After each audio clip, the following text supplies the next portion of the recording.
Good morning, good afternoon, wherever you are in the world, and we are joining the European Road Race Championships. And as we're just speaking, 104 kilometers to go, and there's a bit of movement here by none other than Remco Evenepoel, and we'll see what he can do here. But Remco Evenepoel, the man who was denied the double in the World Championships by Tadej Pogacar, is trying to really rip it up here. 104 kilometers to go. There's a break up the road, 1 minute and 38 seconds.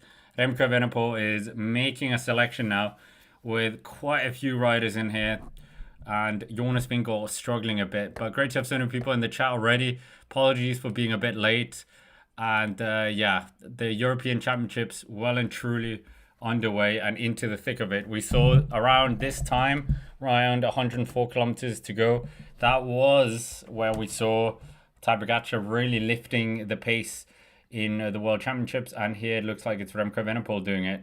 So, and real acceleration here. We'll get the people in the break as well, but yeah, it's gonna be a good one. It could be one of the most memorable World Championships, European Championships we've seen in a while. Think back to 2021. Think back to 2018 when we had Wout van Aert and Mathieu van der Poel on the podium, but neither of them winning on that occasion. It was Matteo Trentin who ran away with it that year. Almost became world champion the year after, but was denied by Mads Pedersen. Nevertheless, in terms of that breakaway up the road, there's a number of interesting riders. This second group does contain Tadej Pogacar, Remco Evenepoel, Mathias Skjelmose Jensen, who might be the rider that they were working for instead, the Danish team, and Jonas Vingegaard was not really the main guy. We talked about his one-day pedigree isn't that extensive. Mathias Skjelmose Jensen, though, he comes with that Amstel Gold win, beating both Remco Evenepoel and Tadej Pogacar on that day. But yeah, Remco Evenepoel really upping the tempo here. In that break, as we said, Tadej Pogacar, Remco Evenepoel, Mathias Skjelmose, Pavel Sivakov, and Juan Ayuso. So 3 UAE riders in that move.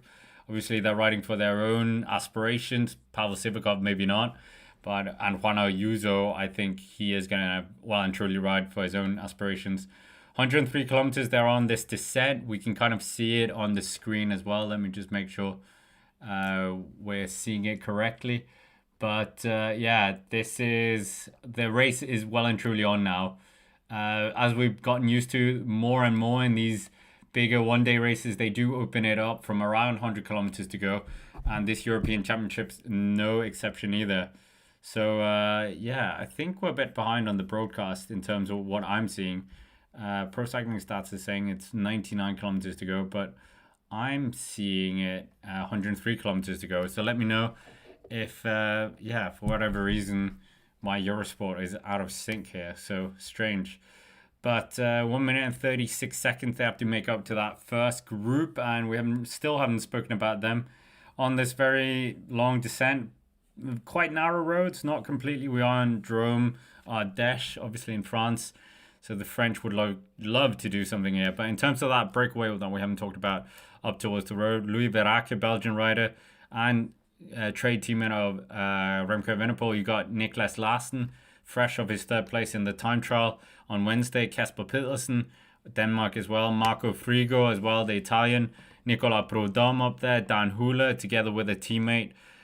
Tiago Antunes from Portugal, Matthias Vacek, what a rider to get in there, Martin Schurik,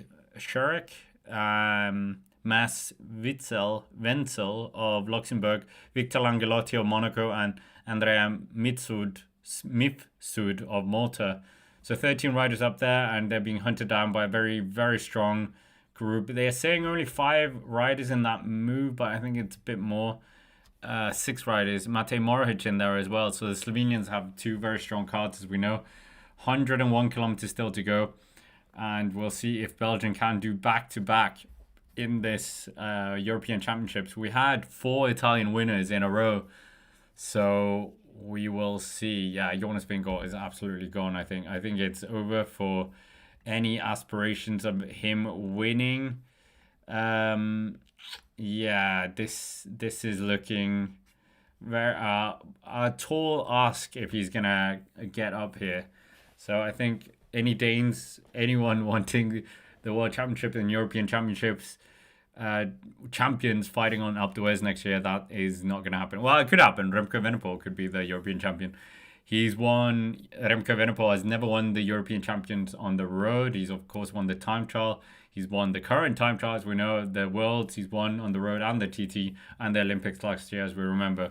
But inside 100 kilometers to go, they're just navigating down this very hard descent that the riders have been up once before already. 7 kilometers at 7.2%. And then they're going to have another passage, and then they get into a more hard or punchers circuit. And I'm sure we're going to see a few chunks taken out of each other.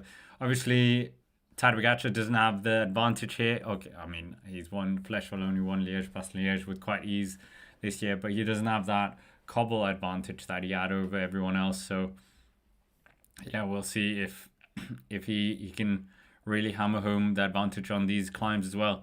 Arguably the best puncher in the world, I think. Not many people would disagree with that. But for the time being, it's looking very good here. 100 kilometers still to go.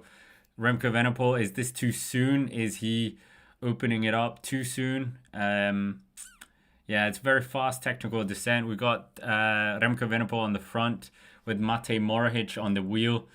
And it looks like these two are going to, well, just try and just let the control at the front. But Remco Evenepoel initiating this move, which is very good to see by him. But yeah, this is a fascinating one, a very fascinating one, how this is going to be playing out, because we haven't got that much technical stuff left. We have those small punchy climbs, as we said, 1.6 kilometers at 9.7%.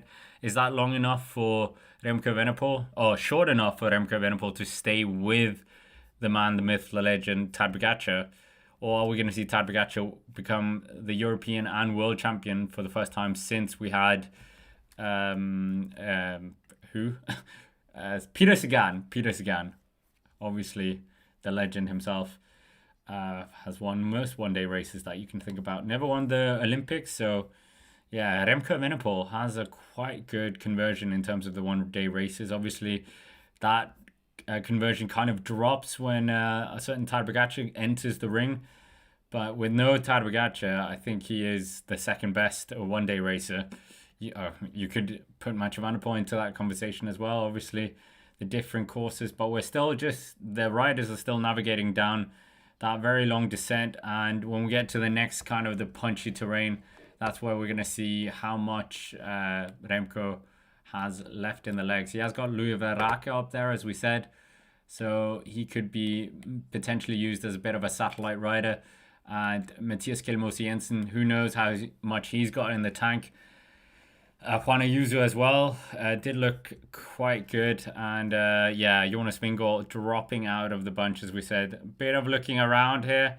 Attacked now by, is this Steph Kras taking it up now? Matej Mohoric getting on the wheel there as well. So there are plenty of riders from the different teammates as well. So a lot of nations do actually have teammates in abundance here. Or not in abundance, you know what I mean. A few teammates to spare. Not quite getting the update of this group, so we'll have to wait for Pro Cycling Stats. Not quite getting that full picture there. But if you're new here as well, make sure to slap the like button, subscribe to the channel.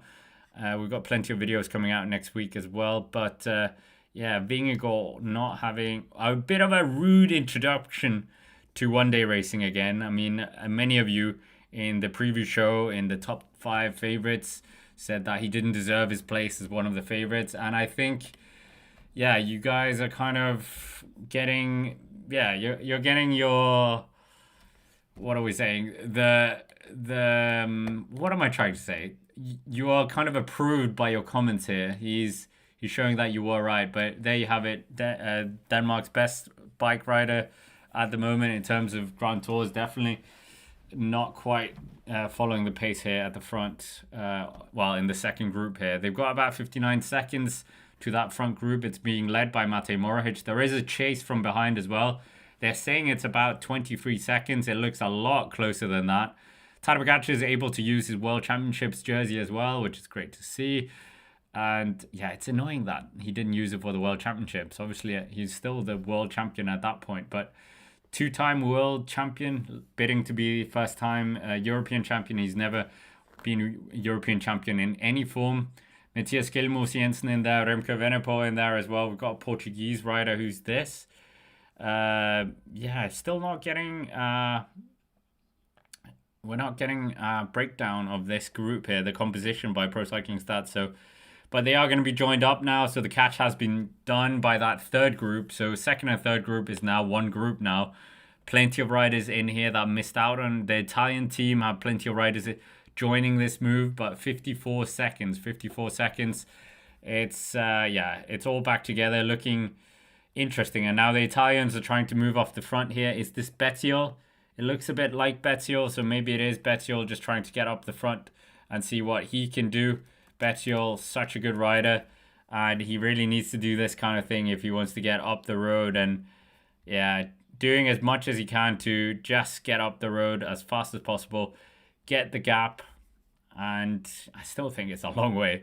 Sorry, Bettiol, this is not, you're not that rider. Sorry, Bettiol, you're not that rider. Absolutely apologies. I don't think you're the rider who can stay away for 100 kilometers. I mean, the Italian team, we haven't really spoken about them yet. What are they thinking about? Are they thinking about, yeah, are they thinking about maybe, yeah, what is their tactic here? They've got Frigo up in the break, as we said. They don't really have that big hammer, as we know with the other teams. And this second group, as we said, is now joined with the third group. So a huge move here. Dutch jerseys in there as well. The world champion is still in there. Plenty of Spanish riders joining up as well. Germany in there. So yeah, a lot of riders. We don't have the breakdown on that group, but we still have that group up the road. 13 riders, as we said. Dangerous riders, Marco Frigo, Niklas Larsen, Kasper Pedersen, Louis Verake, Nicola Prodob, Matthias Vacek, many people would flag him up. Victor Langelotti. Italy trying once more. 92 kilometers still to go here of the race. They're looking around. They really are trying to make this race hard. TADEJ Pogacar kind of also reacting to this move. I think Anton Charming of Denmark is the one to close it down. But a lot of looking around here. The Italians really want to try and make this hard. Remco Evenepoel and TADEJ Pogacar not missing a move. We are on that small punchy climb that you can see there. 1.6 kilometers at 9.7%. A testing climb for sure. A lot more like a Flèche Wallonne Amstel Gold climb.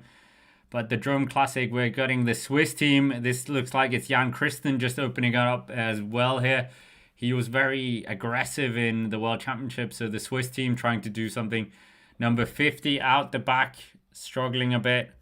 That's João Almeida. He's struggling a bit out towards the back here. So the Portuguese diesel engine not quite enjoying this as much. Matej Moric as well struggling a bit, but we know this has been going back and forth like a harmonica. Like, yeah, so right now we're just seeing a select move. Jan Christen of UET Merits really just, softening up the race here. Is this on his own behalf, or is he working on behalf of TADEJ Pogacar? TADEJ Pogacar is very keen to win another title, as we know, but his teammate Matej Moric is out the back. We did talk about this as well, that Tadej maybe opens up very quickly in terms of these international events because he has a weaker Slovenian team. So it's easier to just produce this selection early on. So we will wait and see. But right now, Remco Evenepoel is in there with an Italian rider, TADEJ Pogacar, Jan Christen. The French have two riders here. Romain Grégoire, is it? Romain Grégoire. Remco Evenepoel coming to the front again, lifting the tempo a bit more. Remco Evenepoel, what is he going to be doing here? Remco Evenepoel just lifting the tempo. And the fireworks are really starting to show right now at the front end. 91 kilometers to go. And Remco Evenepoel just increasing the tension here. Just pushing the pressure, just increasing, keeping the chains tight. And TADEJ Pogacar, he's the one on the defensive now. He's the one just struggling a bit. Pavel Sivakov is starting to go backwards here. And who's the rider? There's another French rider. Is this Romain Grégoire? The riders in the break are being plucked off one by one. Remco Evenepoel looks behind. You can see the rainbow jersey still on his wheel. Paul Sixas is still here. Danish rider is getting caught from the breakaway as well. This is absolute vintage European Championships. I think we are getting a iconic one to say this. Yeah, this is very, very interesting now. Remco Evenepoel still keeping the chain tight here. Remco Evenepoel still keeping the chain tight. And yeah, what is going to happen here? What is going to happen?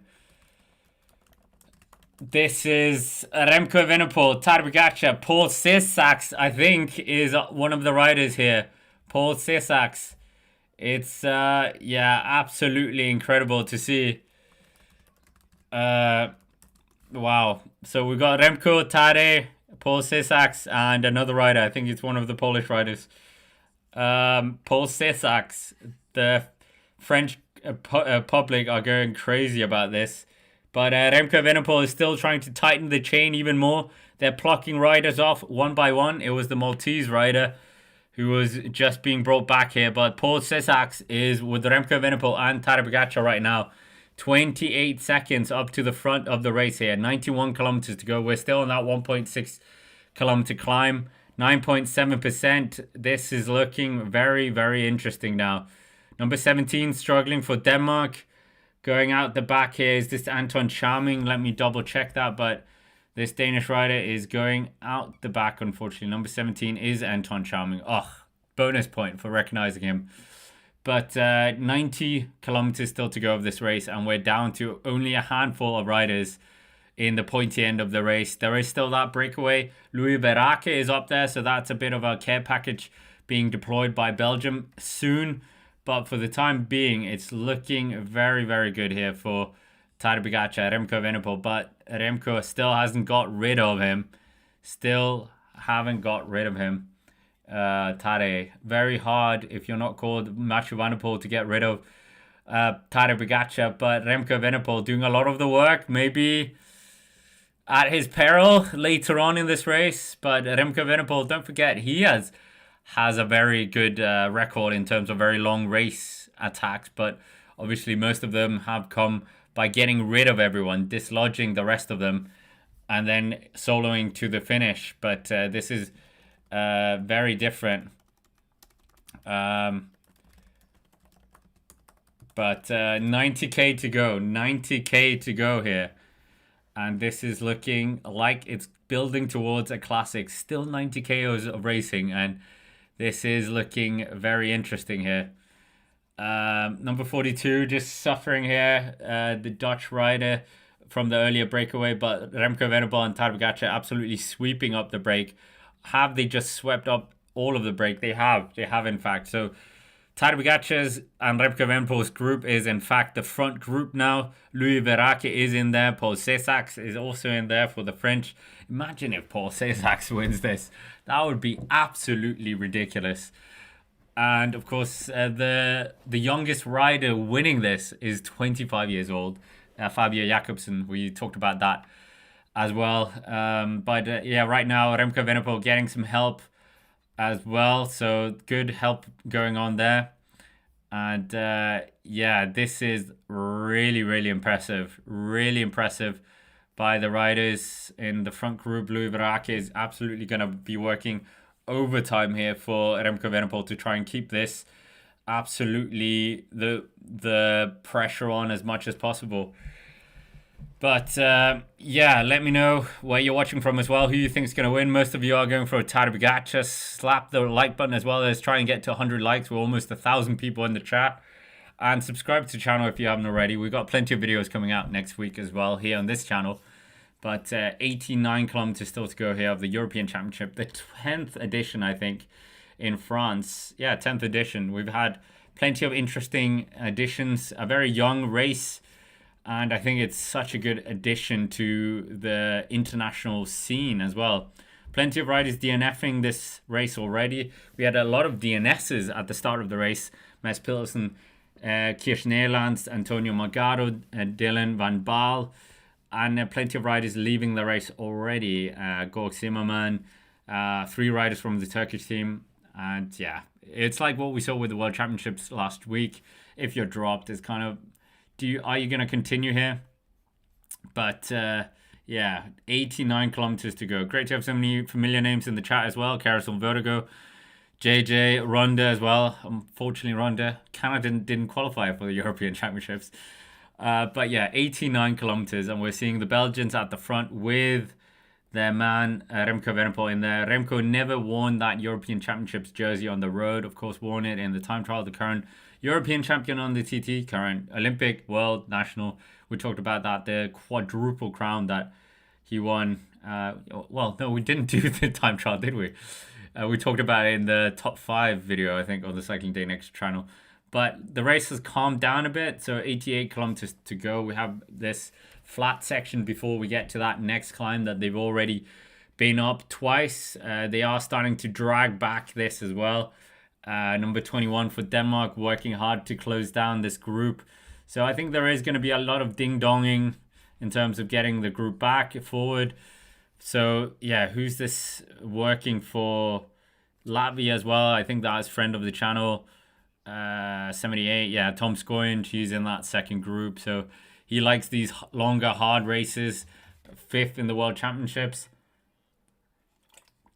Number 21, that's Kasper Pedersen. A lot of things we're talking about in terms of what we're saying, how strong the Danish team is and how aspirational they are as well. I think they'll be very happy with that 3rd place for Niklas Larsen in the time trial, but I don't think they're gonna get a medal here, unfortunately. Maybe Skelmosu, maybe. I think that's the best opportunity. Whereas Vingård in the race as well, you can see on our screen that was Vingård getting dropped earlier, unfortunately, on that climb. Vingegaard, not quite sure what's happening there with him in terms of one-day races. I think this was kind of his dress rehearsal until the World Championships next year in France. Of course, he did win the Drum Classic back in 2022. And maybe he was hoping for something similar to that. But if you're not racing these one-day races, look how many one-day races Remco and TADEJ have done this year. He's not even done the national championships in the elite level. Jonas Vingegaard, I think. Has he? I'll come back to you on that one. But the thing is, he's just not used to these one-day races. Very different style of racing compared to a Grand Tour stage race. So when was the last one? Last year in San Sebastian, and he didn't DNF that. He didn't finish that race. But I can't see the last time he actually did the national championships. Obviously, a lot of that is attributed to him switching his focus to becoming a Tour de France rider. But yeah, last time he did the national championships in Denmark was back in 2020. So obviously that's not all one-day races, but just to give you an indication that not even his own national race he's doing too much. So we'll see. But great to have so many people here. We're coming towards the finishing line here. And we're seeing Matthias Vacek, I think, just working at the front. Is this Vacek? Maybe I'm getting this wrong. No, it's Slovakia. Could it be? No, Vacek is Czech, no? Yeah, right now there is 3 Belgian riders working at the front. So this group is quite big now. This group is quite big. They've got 86 kilometers still to go of the race. 4 laps to go if we're going it by lap basis. And Kras in there. Venepoel is going to look very sharp here. Kasper Pedersen towards the back. He is very strong, as we know. But I do think this parkour is a bit too hard for him. So we'll wait and see. A lot of you asking about where to watch the race. I'm currently watching it on... what am I watching it on? Eurosport via Amazon. That's how I'm watching it. But yeah, we all know about the UK, how absolute robbery going on there in terms of cycling, which commiserations. VPNs do exist. So try and get it somewhere else, I would say. I think French national TV are showing it as well. But 86 kilometers to go. We're seeing Anton Charming in the second group. The second group contains a lot of riders and Panapantra in there. We're trying to locate Juan Ayuso. There's a lot of Spanish riders in this second group. The second group have plenty of riders in here. Interesting that Anton Charming was doing the work there. Over a minute down right now. So, yeah, not really going to happen. But we were talking about, let's talk about Remco Evenepoel as well. Great to have over 1,000 people in the chat. Let us know where you are watching from. Where will Remco finish today? There we go. Where will Remco finish? Never won this race, came close in 2022, and has a very good record in terms of medals, in terms of World Championships, European Championships, Olympics. We saw that last year. That was incredible, but obviously there was no Tadej Pogacar in that race. Mathieu van der Poel, and he also had, well, Mathieu van der Poel was there, but Wout van Aert was also a very good teammate for him at that point. So who knows, really? And we're just seeing the back end of the group. 1 minute and 9 seconds to the peloton group. But it is that Remco Evenepoel and Tadej Pogacar group up towards the front. If Paul Sissaks wins this, as we said, he would be the youngest man ever to do so. But at the front, we are getting Slovakia working here. And Remco Evenepoel has 3 riders with him. In terms of the Belgian teams, there are a couple of Italians there. Plenty of French riders in here as well. Paul Sissaks, is he going to be able to do an absolutely remarkable performance here? If you want, that would be incredible. But I think you would have to benefit off Remco Evenepoel and Tadej Pogacar marking each other out. Is that going to happen? I'm not certain about that. But in terms of this front group, there's 27 riders in here. 27, quite a big group. Plenty of UAE riders. Tadej Pogacar, Tish Benoot, Remco Evenepoel, Louis Verake. I think Stef Kras is also in here. Niklas Larsen, Kasper Pedersen, Matthias Skjelmose. So Skjelmose has 2 riders with him. The Italians have Marco Frigo, Garfoli, Christian Scaroni. I mean, we had a 4-year period where it was just Italian winners in the European Championships, started by the Matteo Trentin win. Romain Gregoire up here, Aurélien Panapantre, Nicolas Prudhomme, Paul Sissaks, Pavel Sivakov. So the French are quite strong in numbers, 5 riders in there. And then we got Juan Ayuso on his own, Thiago Tunis from the break earlier. Jan Christen is the only Swiss rider. Grosschartner, another pseudo teammate of Tadej Pogacar. There's no other Slovenians but Tadej Pogacar in this group, I think. They're all in that second group. We are seeing Matej Mohoric, but is this in the second group? This might be in the second group. They're saying it's the front group, but I didn't see Tadej Pogacar in there, so I think they got the indication of the graphics a bit wrong there. Victor Langelotti in there, Tom Scoins, as we spoke about as well. So a few UAE, quite a few UAE riders, let's not get that wrong. Quite a few Lidl Trek riders in here as well.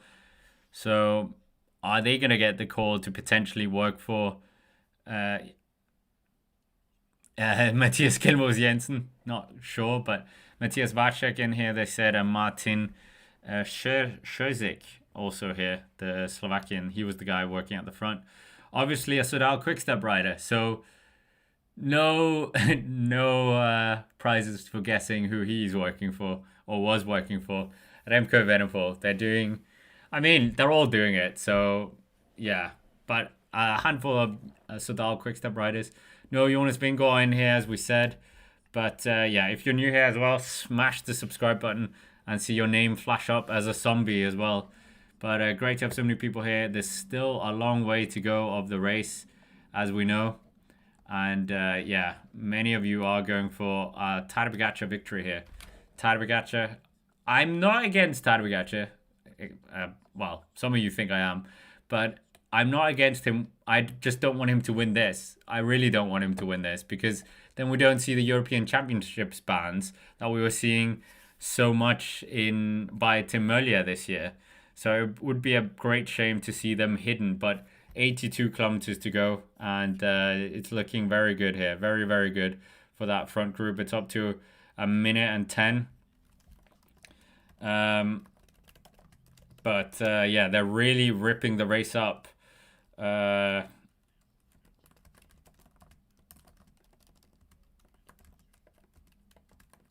But yeah, we're seeing Sodal Quickstep, Slovakian rider, working at the front here for Remco Evenepoel. Remco Evenepoel just taking a bit easy after making that selection. We're getting closer to that climb that we had before, the one that we saw Jonas Vingegaard get dropped on.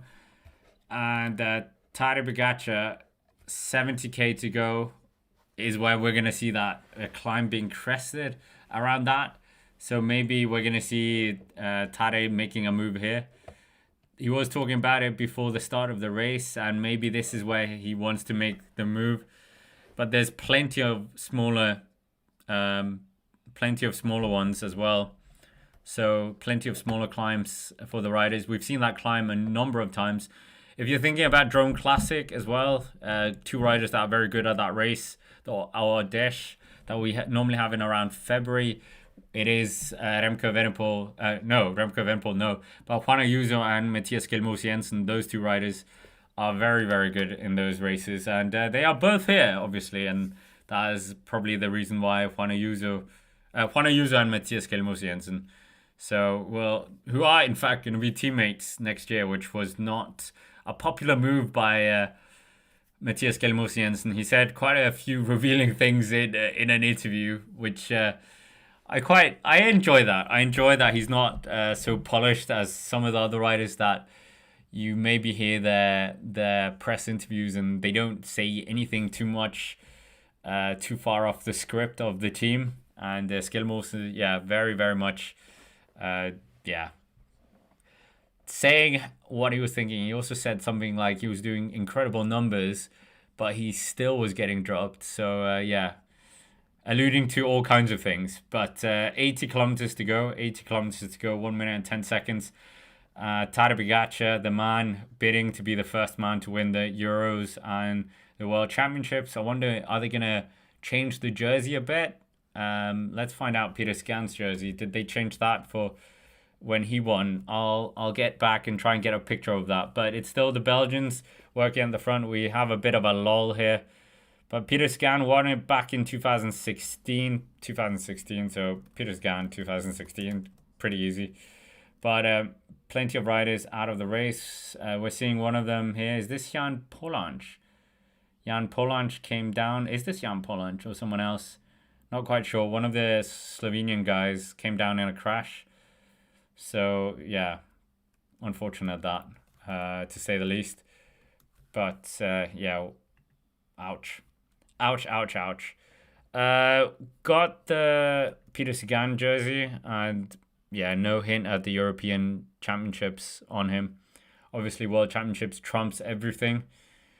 And right now, Remco Evenepoel's team are still working at the front. 79 kilometers still to go. We're getting ever closer to that the third time they've gone up this climb. The Courte de Saint-Romain-de-l'Herbe. 7 kilometers at 7.2%. 70 kilometers out. There's no cobbles for them to get over or do anything with. So... But we do know Tadej Pogacar is, of course, the best rider when it comes to this kind of terrain. So when he lights it up, would love to see the power data, but we're never going to see that. Never, ever, ever. The only way we're going to see that is if I get on my bike, find him on a training ride, and we see my power data. But that doesn't even equate because it's his power data, obviously, we want, not mine. But my 5 seconds while I can follow him.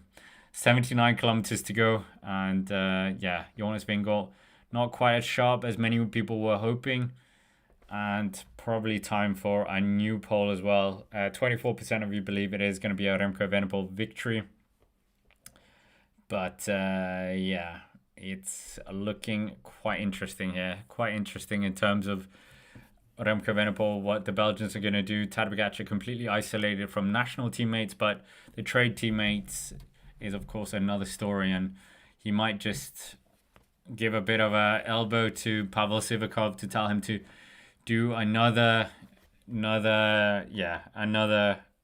bit of work here. Let's ask you guys, are you disappointed with Vingegaard's race? There you go. Are you disappointed with? Did you think he was going to be stronger? I will say I did think he was going to be stronger. So I'm a bit disappointed. I thought he would be there in the elite selection. I thought he would be up here. I thought he was kind of showing up to do something, and this was going to be a dress rehearsal for the World Championships next. No, it's not yet. Next year. the year after in 2027 in France, which is of course going to be in the Alps. But I don't think, yeah, who knows? Maybe he's going to do more one-day races next year.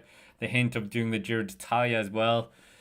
Obviously, maybe thinking that he's not going to be able to beat Tadej Pogacar next year in the Tour de France, so might as well get a Giro d'Italia title, which I think is quite sensible. He got the Vuelta a España title this year for the first time. But yeah, 78 kilometers still to go. We still have Belgium, their team, working at the front here for Remco Evenepoel. They're doing a good job just to keep the pace as much as possible. But yeah, this is Belgium in control until Tadej Pogacar absolutely throws a hammer to their teeth. And I think that's going to be coming up shortly. We're on the climb now, I think. Riders being spat out the back. I think this is Victor Langalotti, the Ineos Grenadiers rider. I can see the Pinarello representing Monaco. So Monaco here, obviously. So yeah, very, very... Well, no, I don't know. Is this impressive? It's not like he's a small rider from an amateur club. He's a world tour rider for one of the best teams. So it's not like it's surprising. It'd be surprising if he was a Monegasque rider riding for our Nice, Côte d'Azur, that continental team, and up here towards the end. But yeah, he's out the back, unfortunately, on this climb. 77 kilometers to go. Was he working for Ineos Grenadiers captain here? Yeah, don't know. I don't think so. Andrea Mifsud. That is impressive. That's a Maltese rider. And he's not from... Yeah, he's actually from the... Oh my goodness, that's funny. He's from the Nice Metropole Côte d'Azur continental team. So, I mean, there you go. Yeah, but lost touch with the guys here. It's a very small group now. They really are filtering the riders down now on the third passage of this 7-kilometer climb. In the Drôme region, and riders going out the back. Number 42 out the back as well for Bahrain Victoria / the Netherlands. So many of the riders starting to feel it. Many of these were in the break as well early on. But right now it is Remco Evenepoel's teammate who are really starting to string this out. Coming around the tight, narrow hairpins here on this climb. Absolute beautiful climb. Very small climb, but nestled in the countryside. Not many people on the side of the road as well. I mean, if you were a cycling fan, is this not where you would have wanted to stand? Because you're going to see them come up 3 times. But yeah, you also have the small punchier climb where you see them come up a lot more. So yeah, not quite sure. But number 68 going out the back, it looks like that is Matthias Vacek riding his Trek bike. Obviously, yeah. Oh, Jonas Vingegaard has abandoned. Jonas Vingegaard has abandoned the race. So confirmation there. Jonas Vingegaard has abandoned the race. So yeah, 76 kilometers still to go of the race. And it's looking very good here for the Belgians. They are in control. This is how they would want the race, I think. Obviously, how they would want the race is Remco Evenepoel leading by 2 minutes and Tadej Pogacar in problems. Tadej is moving. Tadej is moving. Tadej is coming to the front. He's being marked by hair on soap strategy by Juan Ayuso, but Remco Evenepoel's up there as well. Tadej is not completely accelerating hard, but he is at the saddle. We are quite used to this deceptive power that we've seen him so many times. Doing a very good job just to up the tempo a bit, but yeah, very deceptive sometimes, Tadej Pogacar. But yeah, right now, got rid of everyone. So right now it's Tadej Pogacar with Remco Evenepoel on his wheels, 76 kilometers to go. Is this going to be the duel all the way to the end, or are we going to see Tadej Pogacar dislodge Remco Evenepoel very soon? These two riders going head-to-head here. Mano a mano, the number 1 and number 2 in terms of the World Championships.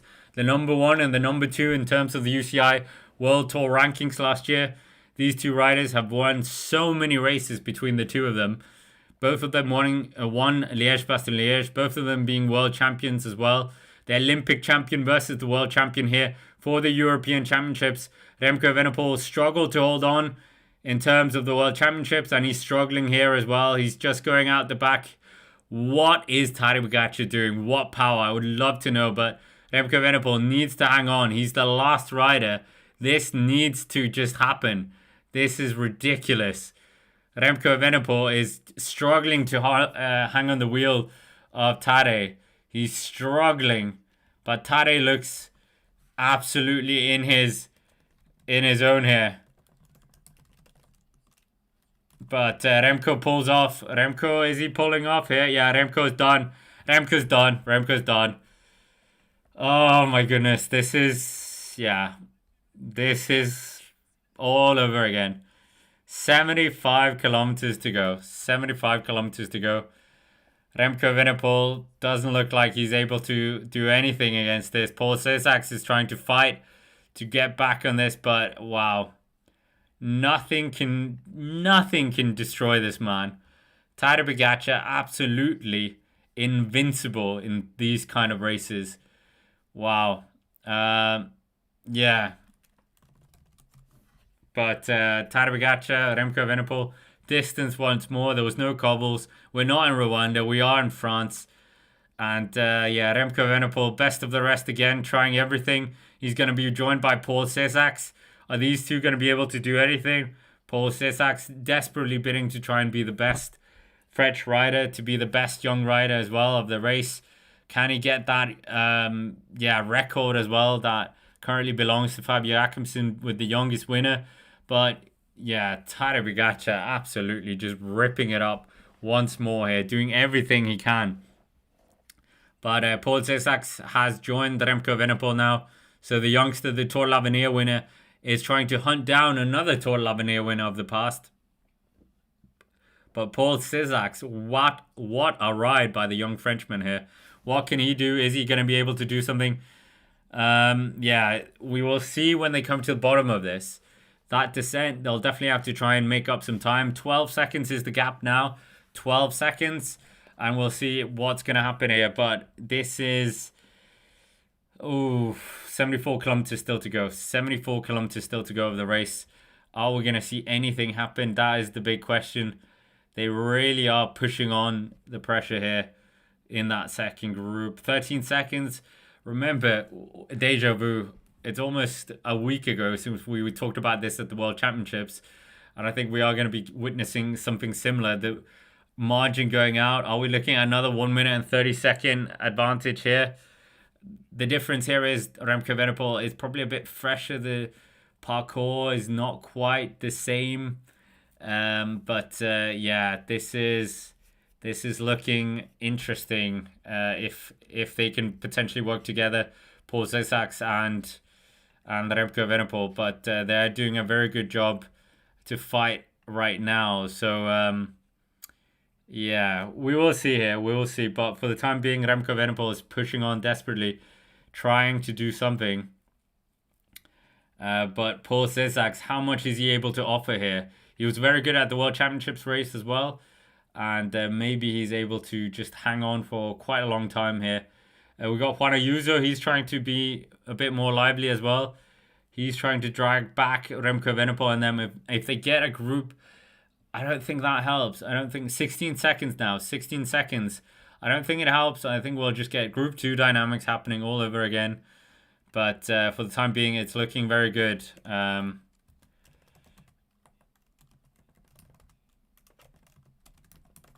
Yeah, 74 kilometers to go here. 74 kilometers. Juan Ayuso really starting to up the pace. He's got Christian Scaroni with him. The very good rider in terms of, yeah.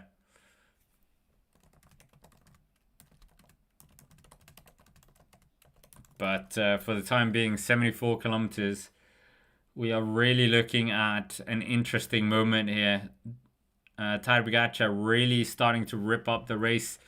Really upping the tempo a bit. But 16 seconds for the Remco and Sissax group. They got 14 seconds to the second chase group with Juan Ayuso and Christian Scaroni.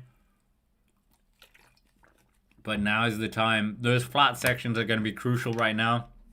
And we'll wait and see if they are going to be able to really pull him back here. But we will wait and see. We will wait and see. 73 kilometers to go. 73 kilometers to go. 18 seconds.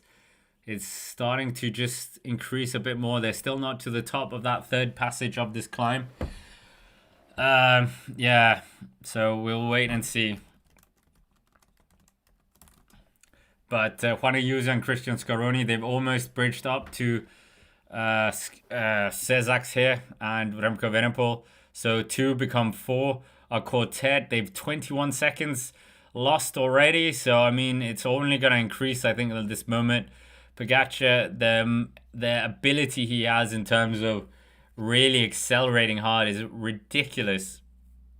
Second to none in terms of these long range attacks. Seen nothing really about with this. 32 riders have DNF'd at this moment, but we are just seeing an absolute impressive showing by the world champion here, bidding to be his first European Championships. I don't think we've ever seen Slovenia win this, but absolutely incredible to see once more.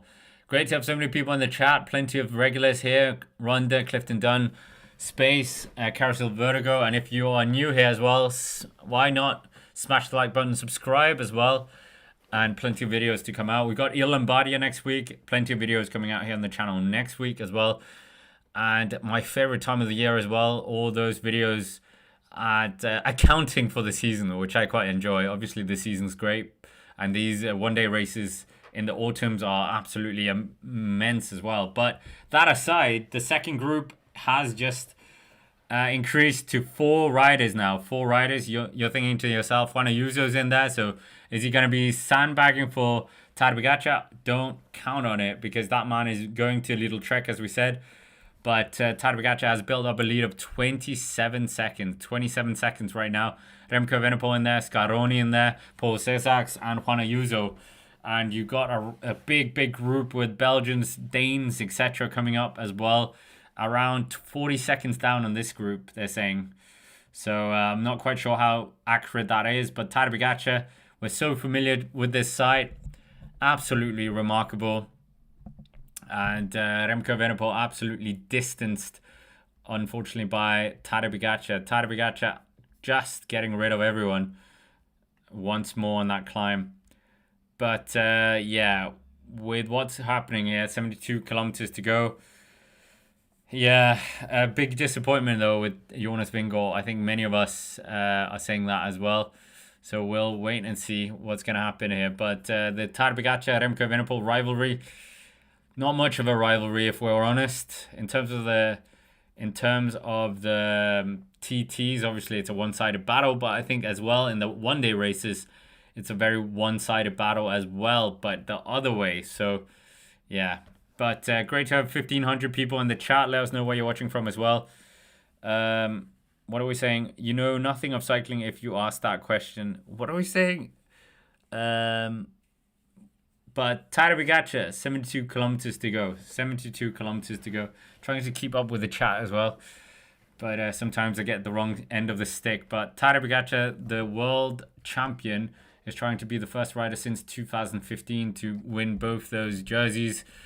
Yeah, we won't see the European jersey for a year. Tim Merlier did a very good job with that in terms of showing it off. But with Tadej Pogacar potentially winning this, 29 seconds of a lead right now, it doesn't look like he's going to be brought back here. These 4 riders are not making any inroads on the Slovenian. He's going to continue another exceptional phase here. Yeah, this is looking very, very, very measured, very controlled. Just can't bring this man back if he attacks. That is the big question, a big point here. And doing a very good job at just measuring his effort. He has got a very long descent, as we said. Then we got the punchy climbs, 4 passages of that climb, 1.6 kilometers long and 9.7%. And yeah, looking very, very good here. Very good. And we'll see what happens here. But Tadej Pogacar, 71 kilometers to go. And doing a very good job here. Never won in the Drôme Classic, but I'm not even sure he's ever done the Drôme Classic. I think he normally goes to the UAE Tour instead of going to here. But Jonas Vingegaard, yeah, doesn't look like he's in the race anymore. DNF'd. And yeah, another... what shall we say? Sad. For any Jonas Vingegaard fans, myself included, bit of a sad end to the day for that. He has, of course, been in 6 monuments, but never any real success. 14th place in Il Lombardia back in 2021. Not really anything to write home about in terms of these top riders. Remco Evenepoel is pulling this train along that contains Christian Scaroni, Paul Sissaks, Juan Ayuso. 30 seconds, not really getting or getting too many help from the other riders, but no team radios either. So yeah, it's deja vu all over. We're in a different continent, but the same thing is happening. Remco trying to drag a second group along that's not really too willing, and Tadej Pogacar is up towards the front. In that third group, the French team are really working hard to try and bring that gap back as well. They're around 50 seconds down on the Remco Evenepoel group. Who knows if they're going to make that gap up. If there's too many looking around, I think maybe that could happen. But yeah, we'll see. Great to have so many people around the world. Let us know where you are as well, like Stephen did with your flag, because that's very fun for us to see all the flags from the chat in the chat. But for the time being, we are seeing Tadej Pogacar riding another incredible chapter into his impressive Palmares here, and I don't think we're gonna get I think this is it. As much as I want to stay optimistic, but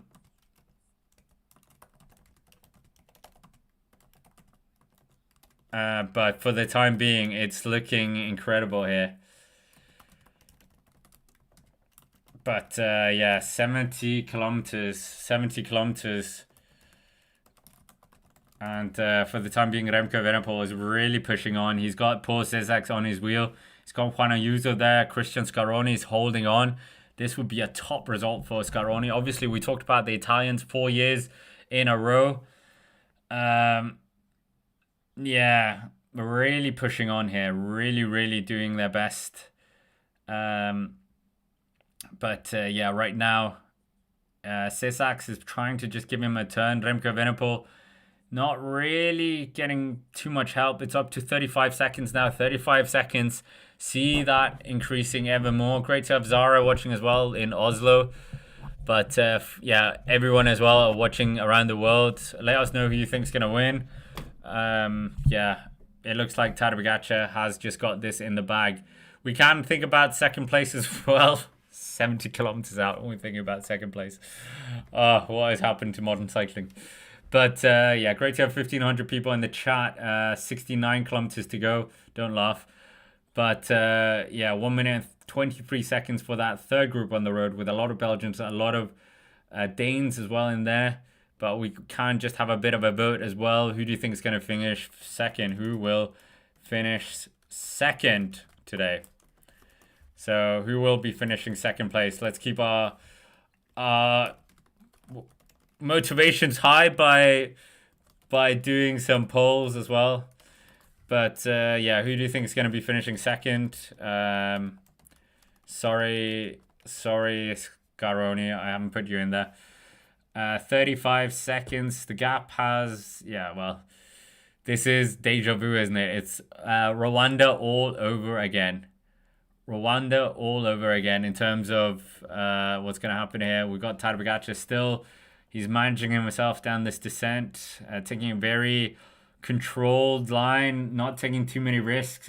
Absolutely exceptional descender, as we know. This man is just second to none. It's just incredible the level of all-round he is. We didn't see this from Chris Froome. We didn't see this from Contador. We didn't see this from, well, even Lance Armstrong, let's be honest.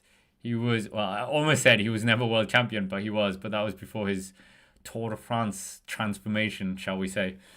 But yeah, many of these current Grand Tour riders are just so omnipresent in terms of these one-day races. The parkour as well. Jonas Vingegaard is the exception. He's not, yeah. What are we saying as well? 37 seconds now. 37 seconds. There's a minute between Group 2 and Group 3. So they have managed to extend their gap to the second chasing group, but they've lost more time in terms of that front group. So yeah, it is what it is at this point. Who knows? I don't really understand what's. I don't know. Do you? I don't. They must be going so hard, or he must be going so hard that he's just not able to.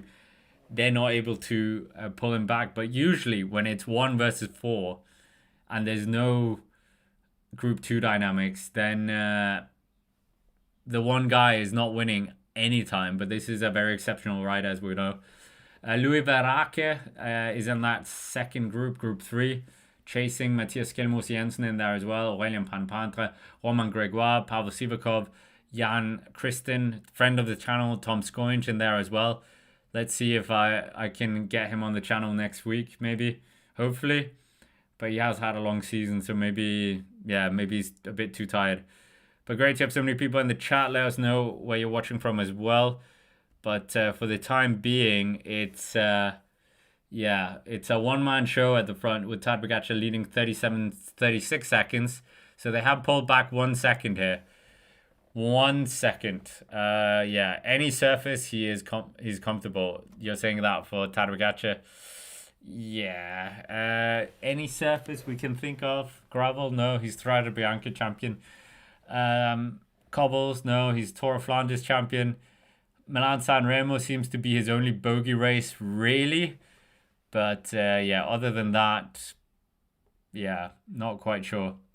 But Tadej Pogacar absolutely taking it calm here at the front. 66 kilometers of celebration kilometers, maybe. But Jonas Vingegaard, his biggest foe, dropped very early on in the race, unfortunately. So not really anything happening there. But 34 seconds, they've taken it about 2 seconds more out of his lead here on the descent. So they really need to go for it if they're going to be able to do something. But I'm not sure it's going to happen. Great to have so many people subscribing as well. If you're new as well, hit the subscribe button and you'll see a very funny zombie flash up. I'm not quite sure why it's a zombie, but yeah, it's quite funny anyway. But thank you to every single one of you who are joining today. We have got Il Lombardia coming up later this month. And then, we'll see if we do some cyclocross action as well. And great to have so many people in the chat all over the world. And I really do appreciate it. We're united here by a love of cycling, obviously. And not wanting to pay TNT Sports their astronomical fees. But 66 kilometers to go, 32 seconds. They've just taken 4 more seconds out. 4 more seconds have disappeared. So 32 seconds. It's not over. Not over. But there is, of course, a lot of things that can still happen here.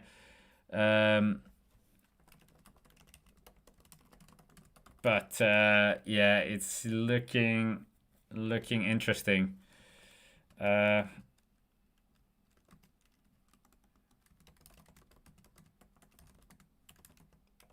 32 seconds, 64 kilometers to go. They're still just going down this descent. Number of racing happening today as well. Yesterday we saw a very impressive win by Demi Vollering in the European Championships women's elite race. So at least we get to see that jersey. We do, don't we? Because she's not the world champion. But we're just seeing the best result for this 4-man group with Remco Evenepoel, Scaroni, Paul Sesaks, and Juan Ayuso in terms of European Championships race is, of course, Remco Evenepoel. He's the only one in this 4-man group who's been at a European Championship. So, a lot of them never being in this situation, never being riding against just European riders for a championship. So, interesting that. Many races still happening today as well. The Crow race just finished. Oh my goodness. An Israeli rider won that. Wow. Impressive. But for the time being, we've got 63 kilometers to go. And 30 seconds now. 30 seconds still in this descent. So are they going to be able to do it here? We'll wait and see. 30 seconds. It's a massive margin to claw back here. Massive margin for them. They need to work well together. That third group on the road, 1 minute and 44 seconds. So they've lost about another few yeah, another few seconds to the Remco Evenepoel chasing group. Yeah, 62 kilometers to go. He's past the biggest elevation climbs, whatever the three climbs there, as we said. So now we have four passages of a 1.6 kilometer climb at 9.7%, and we have also be going past the finishing line three more times as well. So we will wait and see. We will wait and see. But for the time being, Tadej Pogacar, as we said so many times already, is bidding to be the first world European champion for quite some time. Obviously, we've seen that with Remco Evenepoel being that on the TT scene. So these two are going to be European and world champion at the same time. So it's quite funny that that they're going to be sharing that. But for the time being, it's a bit of a stagnant situation with that four-man group chasing down Tadej Pogacar. They're going to come to that 1.6 kilometer climb soon. And then we're going to see if that's going to do any inroads to this 30-second deficit that they have to Tadej. But this is not the situation that you would want if you were Remco Evenepoel. You're back in this scenario. You were in this scenario in the Zurich World Championships, in Rwanda, and now you're here again, and even in Il Lombardia last year, no? But for the time being, 46 seconds. They're giving us a reminder of what happened. And yeah, Joao Almeida struggling a bit as well, but early on. But that third group on the road, if we say Tadej Pogacar number one, that quartet behind by that third group, we got 11 riders. Because, well, obviously this is also a good opportunity to show yourself off as well. If you are missing a contract, or you don't have a contract next year. But for the time being, it's looking like, what are we saying, that in this third group on the road, 11 riders, Louis Irake in there, Matthias Skelmos Jensen, Marco Frigo, Gianmarco Garofoli. I butchered that, sorry. Romain Gregoire, Aurélien Panapantre, Nicolas Prudhomme, Pavel Sivakov, Jan Christen, Tom Skoinch, and Mats Wenzel, who I've never heard of before. Apologies. Luxembourg rider riding for Kern Farmer. He has got one more year with the Pro Continental team, but only 22 years young, so he's really showing himself off here and could be in the under 23 race. So another one of these riders electing to go in the bigger race, which I think is quite good as well. But what are we saying? 60 kilometers to go, 23 seconds. So they have made a bit of an inroads here. Remco Evenepoel, Juan Ayuso probably would want to deny Tadej winning this. So we will see. He did get brought back at the Amstel Gold, so it's not without. Yeah, it has happened. That's what I'm trying to say this year. But we will see. Remco Evenepoel is trying to keep the pressure on, keep the chain tight, as we say in Danish. But Juan Ayuso, Paul Cesaks, and Christian Scaroni, they really need to try and go for this. But yeah, second place. We're voting for second place here. 41% of you have said Tadej Pogacar is going to be finishing second. 44% have said Remco Evenepoel. So quite a bit of a battle there in our poll as well. 59 kilometers to go. We're getting close to the start of that climb as well. The first rider to get on that climb is going to be Tadej Pogacar. He's going to be our first rider up that climb. He is on that climb. This is where we might see that 23-second lead maybe get extended a bit. He's really just upping the tempo more. His bike is rocking or rolling all over the place. As we said, it's quite a hard climb at 9.7%. This kind of favors Tadej Pogacar a bit more than some of the other riders for sure. But Tadej Pogacar, seeing the fans here on the side of the road. No real Slovenian flags. I think this is mostly, well, who knows really? You don't really know. I think they're having brilliant weather here as well. But 23 seconds, we haven't really got an update here. Remco Evenepoel really needs to push on here.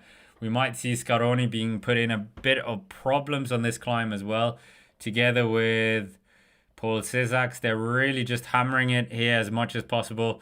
I think we are going to see a bit of a selection made by this 4-man group. I think in the chasing group as well, the 11-man group, there's going to be a lot of splinters going on, but 58 kilometers to go, and we still have Tadej Pogacar leading the front, pushing on, doing everything in his power to extend the gap even more on this kind of terrain. And if he's extending the gap on this passage, the race is over, guys, because we have 3 more of it before the finishing line.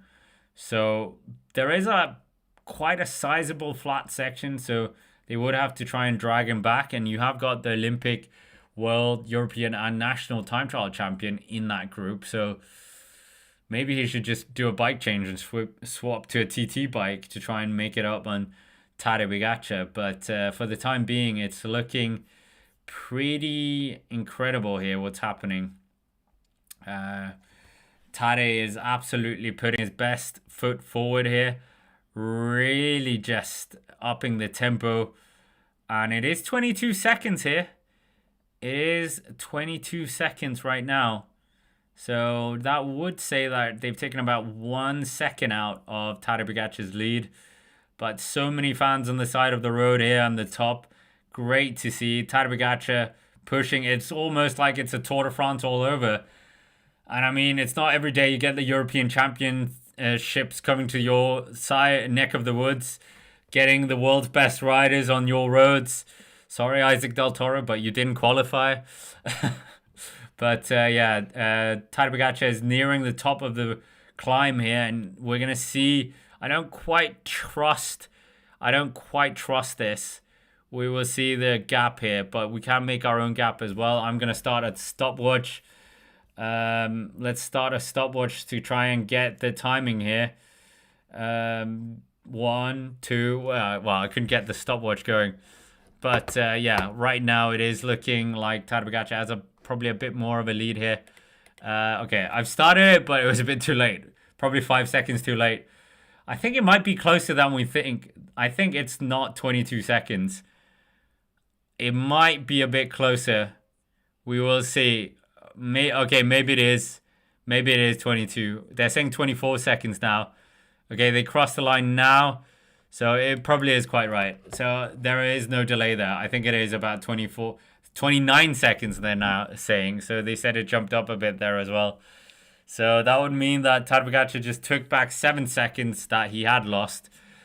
Yeah, we will see. We will see. This is very, very close now. Well, it's not very close, is it?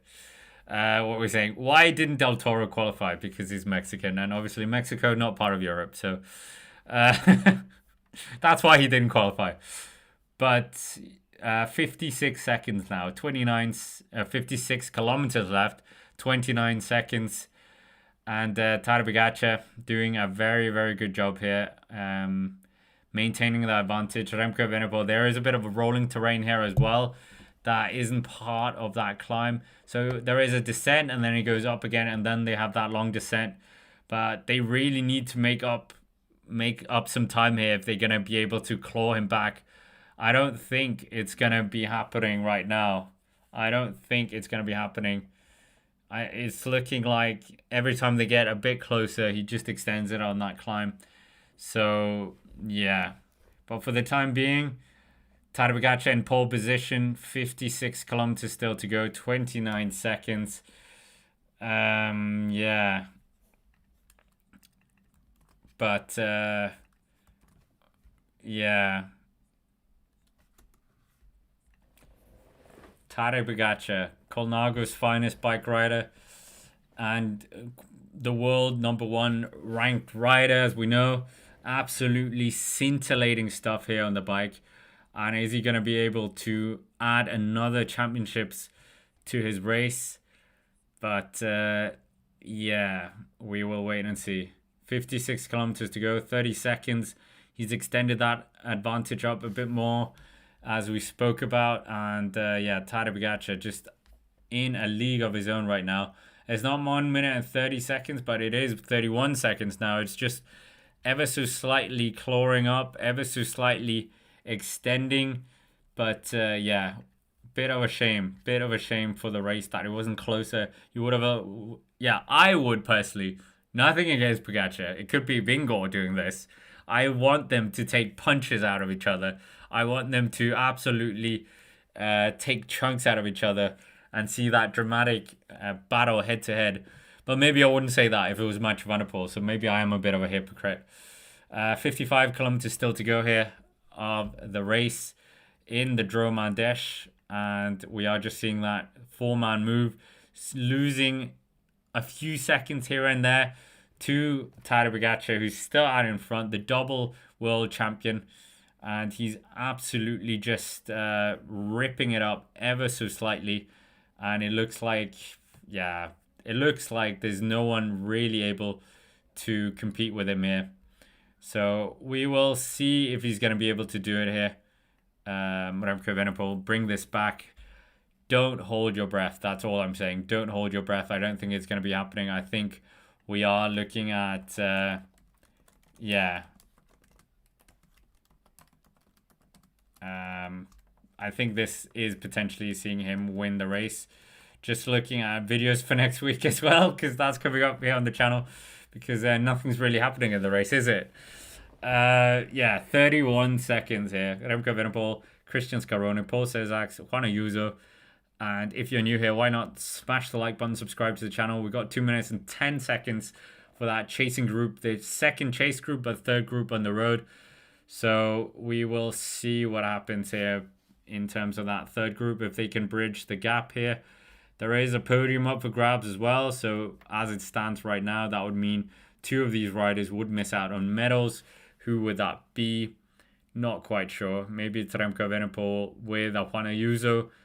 That would be a pretty good podium as well. But yeah, great to have Eric Brown here in the chat as well. Great to have so many familiar names and new names as well. We're on 250 likes, so if you haven't already, smash the like button. Let's try and get to 500 likes. We're on 1,700 people in the chat, so I'm pretty sure we can find 250 of you if you haven't already.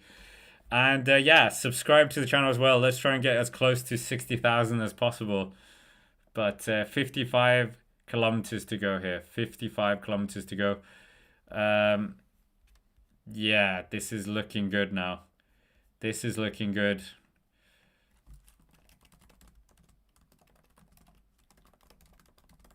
But for the time being, this is a delicate situation on the road now. Delicate situation on the road. I don't know if we're going to get... yeah, I don't know if we're going to get this pulled back. I don't think so. I don't think this is getting pulled back, if I'm honest. But I could be wrong. I could be wrong. Yeah, he's looking behind it. 33 seconds now. 33 seconds. The world champion, as we said. Yeah, looking very tidy, very calm. Don't know how he's controlling it so well and compared to the chasers group. Is he fed some kind of information? Obviously, there's no radios here, so that doesn't really work out. But for the time being, it's looking very measured. Any Tadej Pogacar fans will be very, very interested about this, very happy about this. He's doing something that Eddie Merckx never did as well, winning the European Championships, being the world champion. And obviously that is because there was no European Championships back when he was racing. Only 10 years young, this European Championships, the first one being won by Peter Sagan, who was the world champion at the time as well. And yeah, looking very, very good here for another world champion to win in the world champions bands. So did Peter Sagan wear the bands? You know, long-time listeners will of course know that I'm very annoyed that the world champion doesn't get to wear the bands in the world championships race as well, because they're still the world champion until the race is over. So yeah, I'm not a fan of that, if I'm honest. I would quite like them not to do that. But yeah, when Peter Sagan won, he didn't in fact wear he didn't wear the rainbow bands. So yeah, he didn't do that. But Paul Cesar, he's doing turns, flicks the elbow quite quickly. It's 35 seconds. Welcome John Bates as well to the supporters club. I need to do some competitions. Yeah, plenty of cycling memorabilia we need to get rid of as well. But yeah, for the time being, 52 kilometers to go. Tadej Pogacar is absolutely pulling this along as much as possible in terms of winning this. He's coming to the finishing line right now. Of course, this is not the final passage. This is the fourth passage. We've got 3 more passages until he can potentially celebrate. But we will wait and see. We will wait and see. For the time being, it's looking very good for many of the riders. And in the second group, I don't know who of them have just switched their minds off as well. Are they thinking about a podium rather than winning this? We sometimes see that as well, unfortunately, that the riders are more interested in fighting for the second place or second or third place, and they know the win is gone. But yeah, right now, Remco Evenepoel still riding with Juan Ayuso, with Scaroni, with Paul Zesaks. Don't look like they're making too much inroads here, and we are getting to more the punchier nature of the circuit as well. So yeah, we will wait and see. Great to have so many people in the chat. Really appreciate the comments as well.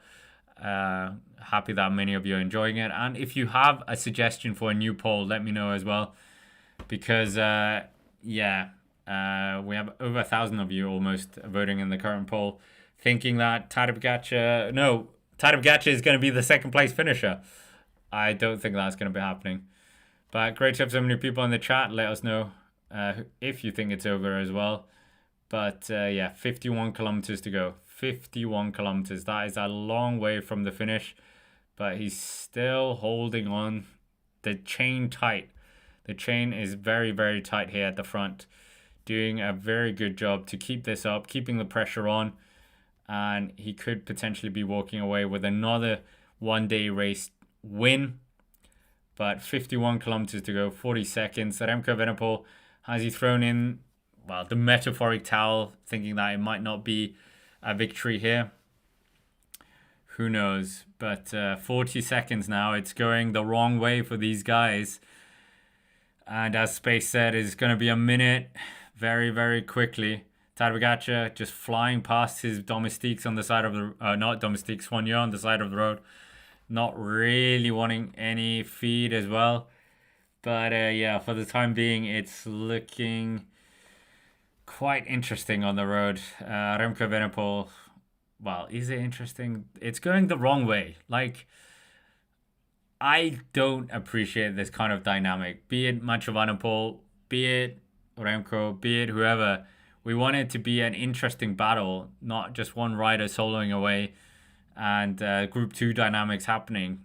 Might as well watch Formula 1 sometimes. But yeah, we will see if they are able to do it. 40 seconds is... I mean, it is hard in these one-day races where they're kind of all on their limit. We're seeing the third group on the road as well being pulled along by the French team.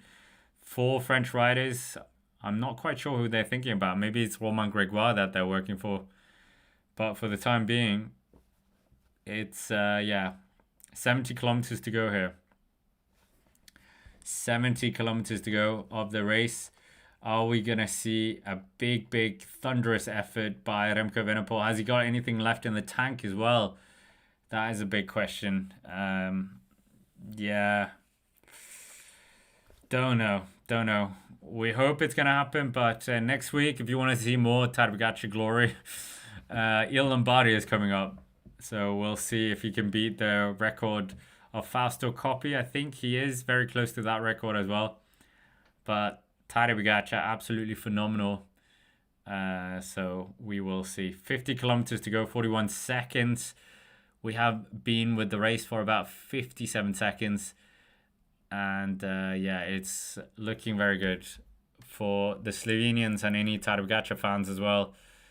But for anyone who wanted a bit more of a dynamic battle, it just didn't happen, did it? Just didn't happen. What did Clifton Dunn say? Thank you, Rhonda, as well, for a kind coffee donation as well.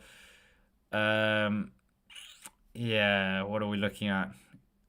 Yeah, apologies for last year as well. Last week, being quite ill. I think I'm on the better now.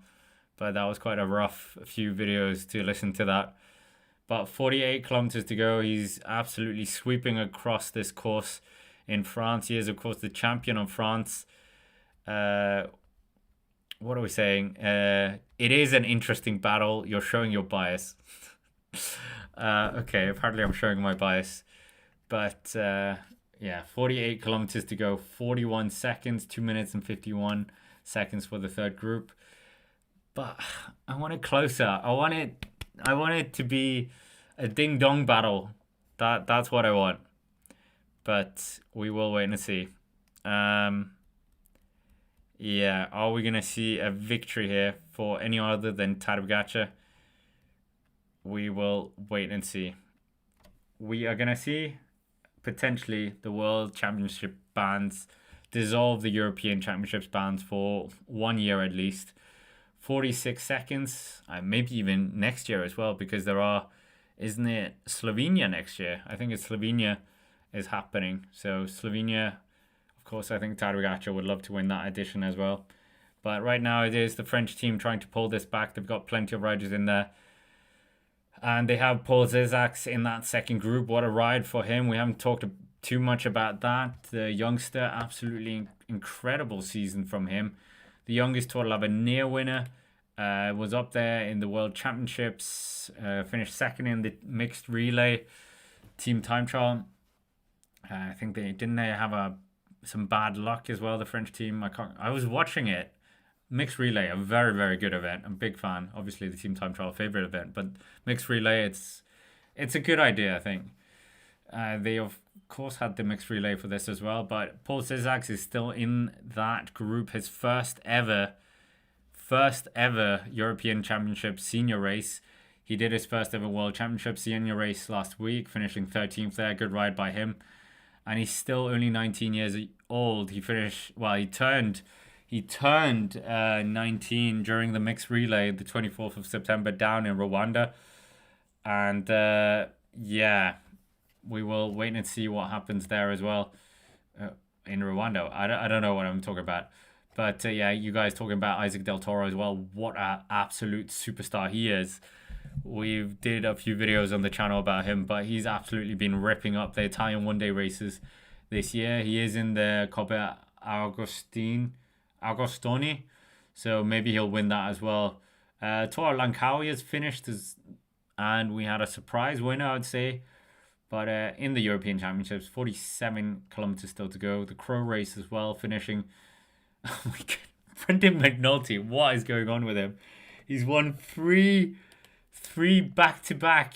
Hasn't he won? No, two back-to-back. Three out of the last 4 stage races, he's won. Absolutely incredible, to say at the least. Yeah, wow. So McNulty having a bit of a blinder this year. Another race for UAE Team Emirates as well.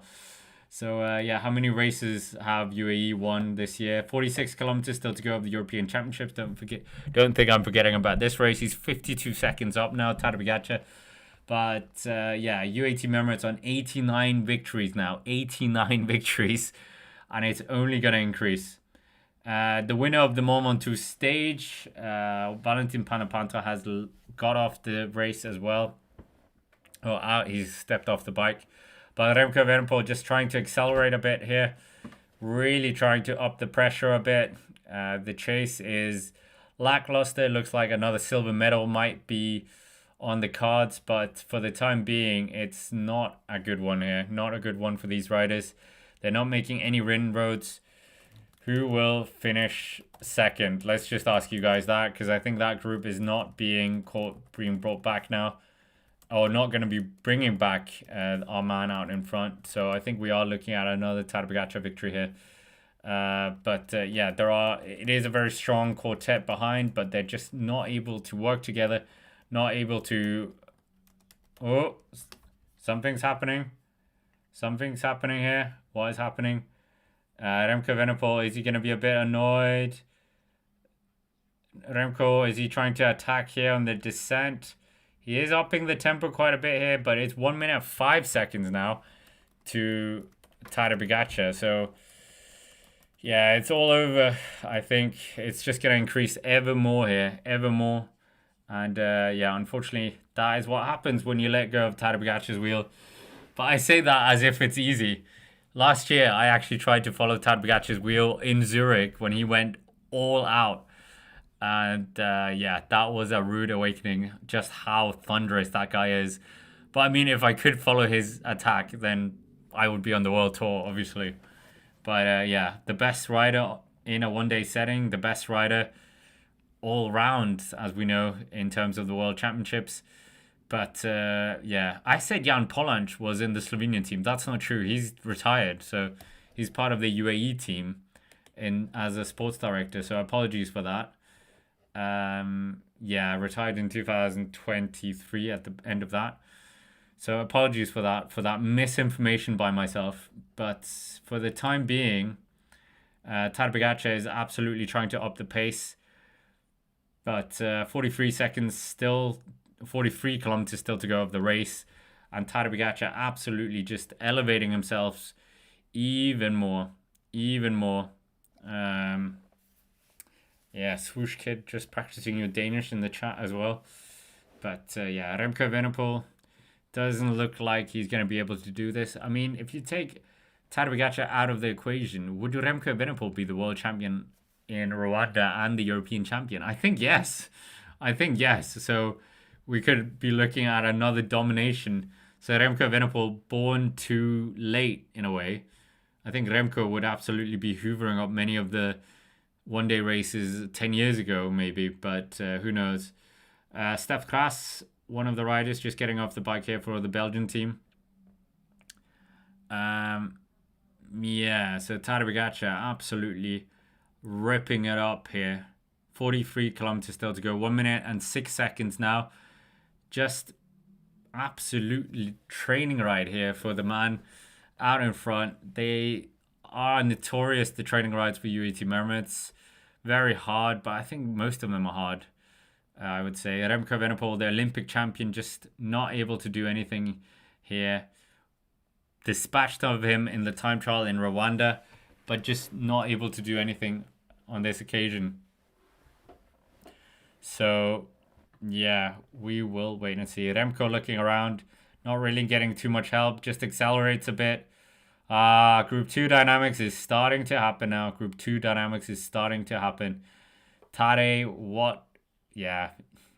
Just, if you attack off the front, you don't have to deal with Group 2 dynamics. As simple as that. But Tadej Pogacar really just trying to up the tempo even more here. Can he just do something better than before on the last acceleration of this climb, the 1.6 kilometer climb, as we said? He's on this. Is this the penultimate time up it? He's coming up to very close. Well, no, it's not. It's not the penultimate. It's the third last time up this climb. Then the next one up this is going to be the penultimate one. But Tadej Pogacar absolutely just hammering the pedals here on that Colnago bike. Another win to add to his impressive palmares here. And I think Tadej Pogacar, greatness absolutely exuding from his bike. An exceptional year this year. Every year he seems to go better and better. Last year, of course, expelling the curse of the rainbow. Well, the curse of the Triple Crown. And yet again, he's absolutely just ripping it up again. Doing his best on the bike, ripping it up as much as possible. But that second group on the right, on the group being led up the climb now by Remco Evenepoel. Remco not getting too many turns here. He might not even get the second place. I think he might get jumped by some of the other riders because they haven't given him too much of a turn here on any of the time. So I think maybe we will see Remco getting jumped, and maybe he won't even be there by the time the medals are settled for. But great to have JP here as well. Great to have plenty of our channel members. I will get around to competition next week. I've been a bit lackluster about that, but plenty of signed memorabilia. So maybe we'll do 2 competitions. That's a bit fair. Get rid of some of the cycling knickknacks as well. That is not mine. It's your guys'. But the timer's gone wrong as well. So the timer's given up. I think it's 1 minute and 12 seconds now. The timer's given up as well. It was saying hashtag and all these kind of things, but yeah, for the time being, it is Remco Evenepoel with Yuzu on his wheel, Paul Cesar's there, and Christian Scaroni. Tadej Pogacar just enjoying the plaudits of the crowd here on that very impressive climb.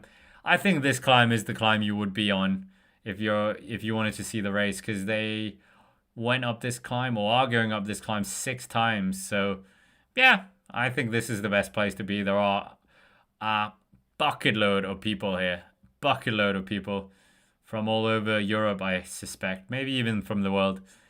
But Tadej Pogacar absolutely ripping it up this climb. Nobody's really able to put any time into him. He's 1 minute and 12 seconds now. He's got 2 more times up this climb to go after getting to the finishing or the top of this climb. So yeah, it's looking very good right now for him. He's in a very controlled position. 1 minute and 12 seconds, even if something goes wrong. Drops a gel there. Littering in France. Naughty, naughty.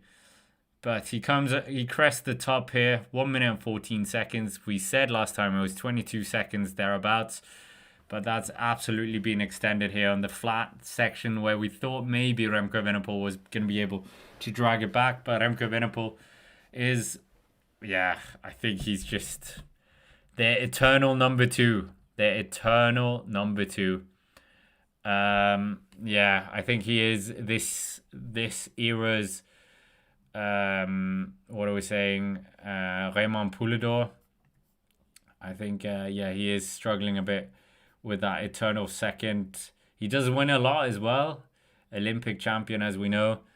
But just not able to do anything when it comes to a mano-a-mano against Tadej Pogacar.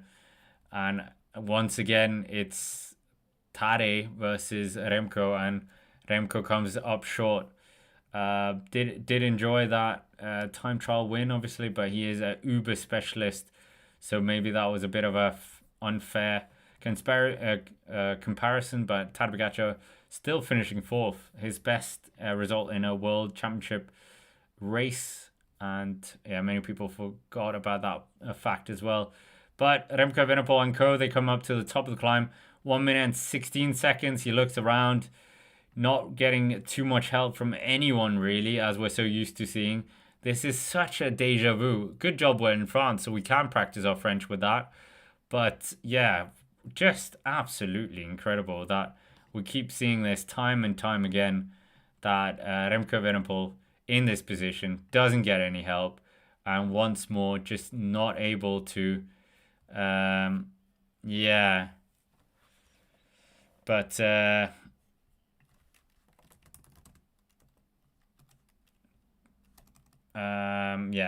1 minute and 15 seconds. One user looking around. Paul Cesar, Christian Scaroni. The problem is the 3 other riders would love this.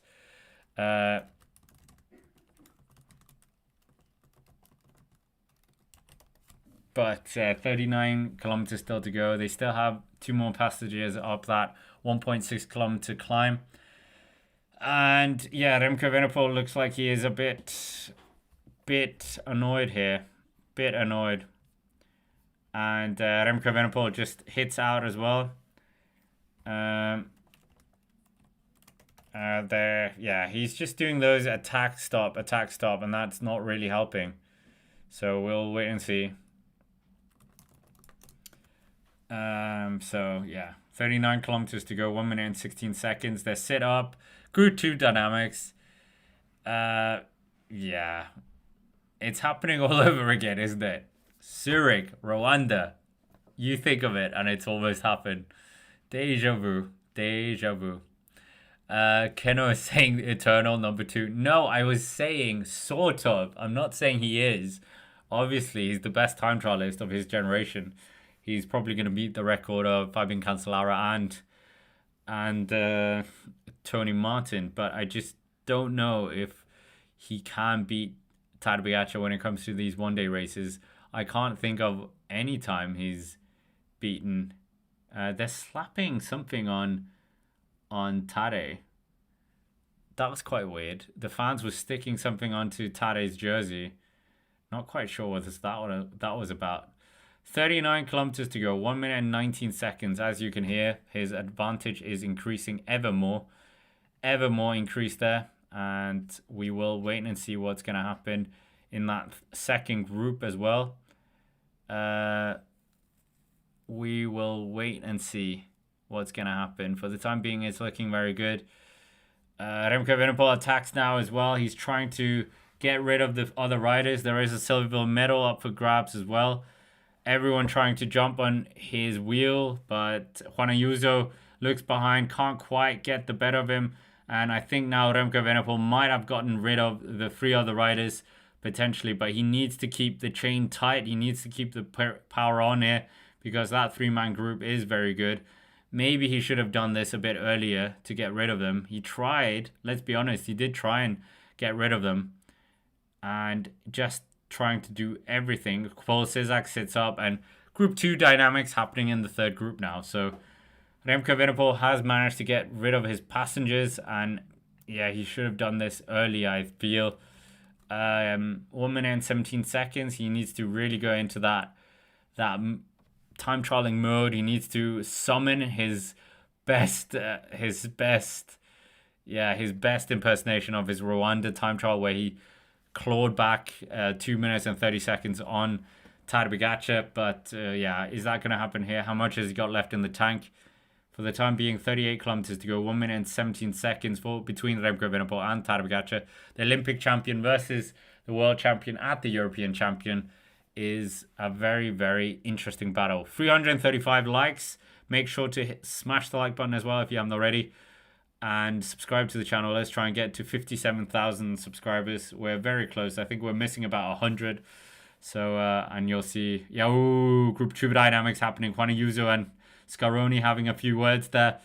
So this was the problem as well. That was why Remco was not really getting too much help. So I think the rest of the people were also a big problem here. They were not giving their all to try and bring back TADEJ Pogacar. So commiseration, or I feel for Remco Evenepoel. He probably was giving a lot more than these guys. So yeah, wow, what a shame.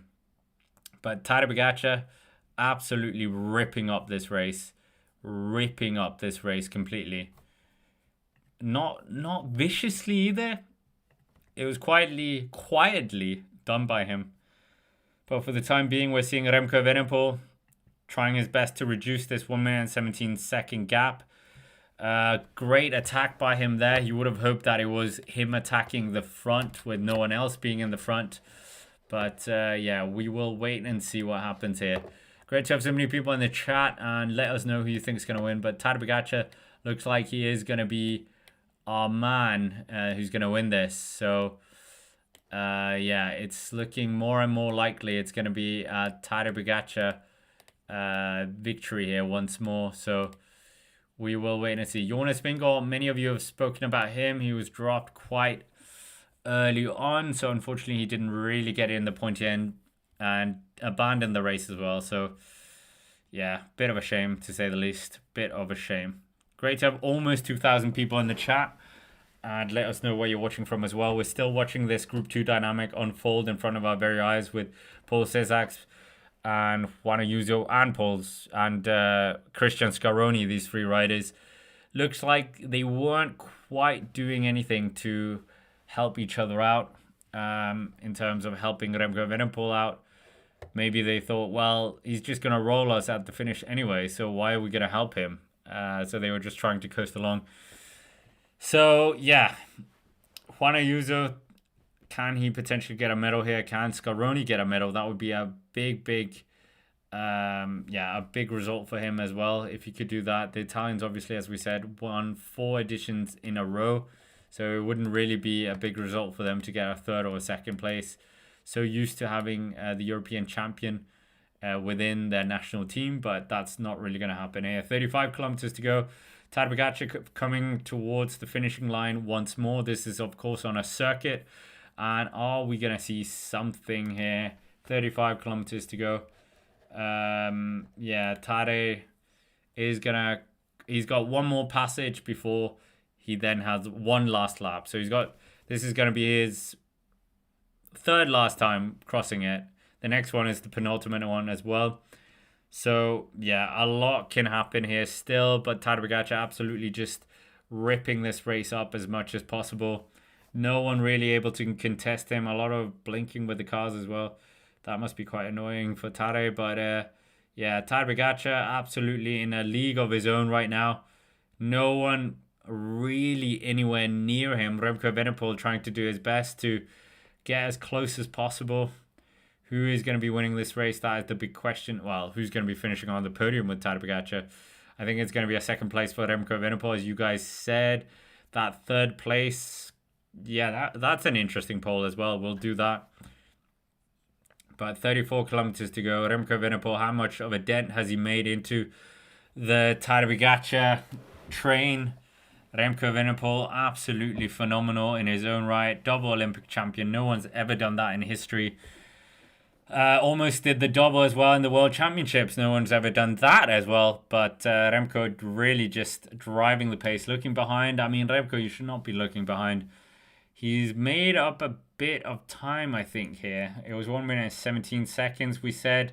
He has brought back about 12 seconds here. 12 seconds brought back. So imagine if he attacked earlier, that group. But maybe they didn't have the energy here to do it. Not quite sure. Maybe that was what his early attacks were about, was just trying to drain the guys, get rid of them. But just, yeah, it's very far out. Not sure if he's going to be able to bring this back. Right now we're seeing Sisax and the lot coming across the line. They're around, I would say, 25, 24 seconds down on Remco. Or actually more. They're about 30 seconds down on Remco already. 30 seconds down on Remco Evenepoel. So, yeah, very, very impressive this by all the riders. But anything can still happen. I mean, Tadej Pogacar has been quite impressive from being well, what are we saying? Not getting bad luck as well. We're seeing Antoine Berlin on the side of the road, the Monegasque rider, the one of two. Not quite sure what he's doing. Not quite a fan of the kit. They could have done that a lot nicer, I think. Tadej Pogacar is still pushing on here. 34 kilometers to go, 1 minute and 5 seconds between him and Remco Evenepoel. And these two riders, they've been joined on so many podiums. And I think it's going to be another podium this time, the first time in the European Championships. But yet again, Remco Evenepoel is going to be leaving international championships with a win in the TT and a second place in the road race. It's exactly what happened at the World Championships and, well, obviously the Olympics a bit different. 1 minute and 6 seconds here. 1 minute and 6 seconds. So Remco Evenepoel, is he going to be able to claw his way back up here? No bike changes today as well. So no bike changes today. Remco looked behind, so not quite sure why he's looking behind. You should be looking at the front. Don't care about a silver medal. Would you care about a silver medal if you were Remco Evenepoel in terms of a road race? Don't know. Juan Ayuso, Christian Scaroni, Paul Zizak, they're all coming towards the feed area here. They've got 1 minute and 34 seconds down on Tadej Pogacar. 1 minute and 34 seconds down on Tadej Pogacar. Doing everything in their mind.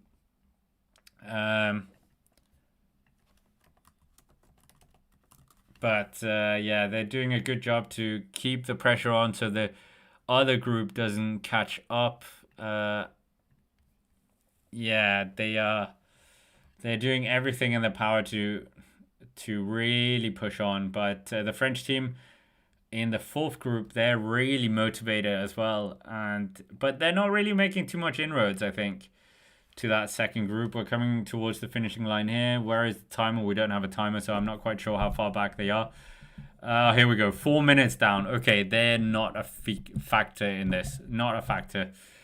They're going to be riding for pride and fifth place or sixth place. So there is a top 10 up for grabs. Obviously, I'm a bit disappointed.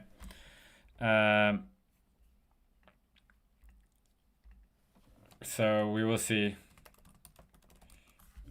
We will see what happens here.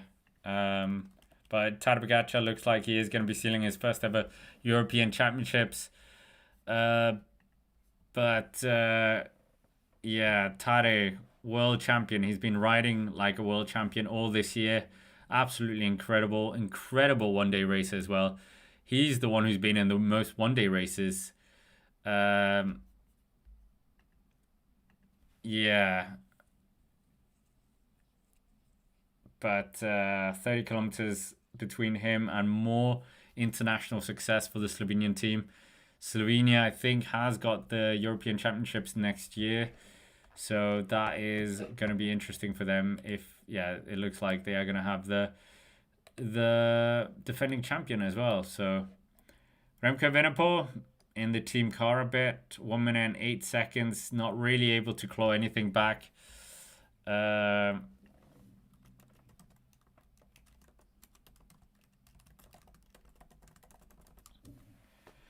But Juan Ayuso looks like he's struggling in that second group. You got Paul Cizaks in there. You got Scaroni. Scaroni would love a medal here. I think he would really gain something from this.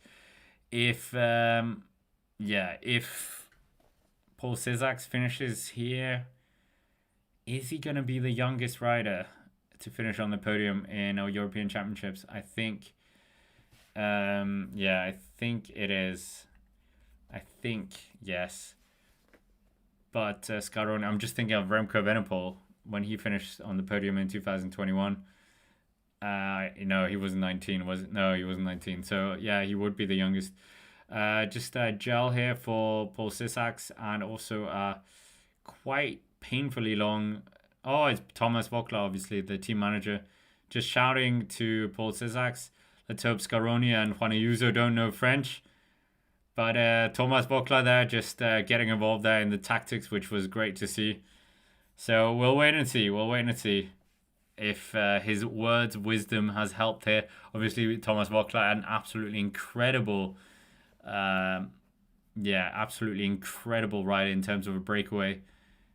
And in the psychology behind that, I also think some riders are just not that good in breakaway situations, that where everyone's on their limit, the tactics flare up and you have to, it's like a poker game almost. Someone like Mathieu Van der Poel, I don't think he's very good in a breakaway scenario in a Grand Tour. We've seen that a few times, but obviously when it comes to cobbles, second to none apart from this man here. When it comes to the Ronde van Vlaanderen, Tadej Pogacar absolutely just hammering it up these steep banks as well.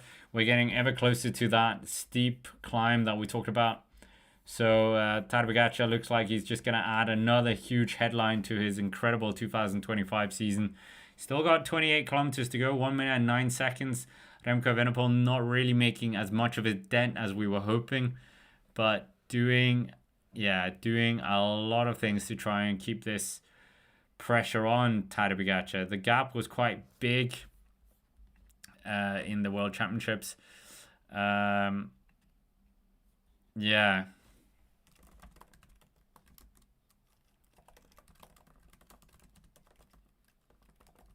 But a lot of races happening in today as well. Not much respect for it being a European Championships, and I say that also with it being races in all over Europe. So it's not like it's all across the world. Obviously, the Tour of Langkawi, we talked about that. The Crow race as well. Wow, Brendan McNulty, just absolutely great at these 1 week races. But 1 week stage races. But Remco Evenepoel has a great record as well in these ones. What are we saying as well? How fast is he doing the laps? That's a good question. I'm sure Pro Cycling Stats have us covered with that. But for the time being, I'll try and figure that out as well. 28 kilometers still to go, 1 minute and 5 seconds for Remco Evenepoel, so not making any inroads really, unfortunately, for the drama. But we're still seeing a number of riders really pushing on. We're seeing Scaroni just pushing it up a bit here. We're getting Cezaks. We're getting Juan Ayuso starting to struggle here. But Scaroni pushing the pressure on. He's really strong this year, Scaroni. Recently won the Emilia Romagna one-day race. But Ayuso not giving up just yet. 28 kilometers to go here. 28 kilometers to go. There are a lot of looking around here. Juan Ayuso very strong. But he does look like he's on the ropes a bit. Scaroni's on the ropes. Sexas, can he get that bronze medal? Would be absolutely remarkable. And I mean, Juan Ayuso would be a bit nervous about this. You thought you were the future at 22 years old, and here we have like a 19-year-old riding exactly your level. I think Cesar is going to be an absolutely terrifying monster next year and the year after. Is he the man to slay Tadej Pogacar at the Tour de France? I have my doubts. I have my doubts. I don't think that's going to be happening. 27 kilometers still to go here of the race. 27 kilometers still to go. 1 minute and 3 seconds for Remco Evenepoel to make up on Tadej Pogacar. Tadej Pogacar leads this three-man group by almost 2 minutes. So Remco almost has a minute of a gap to these guys as well. So yeah, it's an interesting ride, isn't it? We will wait and see if they're going to be able to do anything about this. But yeah, for the time being, it's looking like it's Tadej Pogacar, Remco Evenepoel party at the front. But it looks like he's just taking a few more seconds out of him, Remco Evenepoel.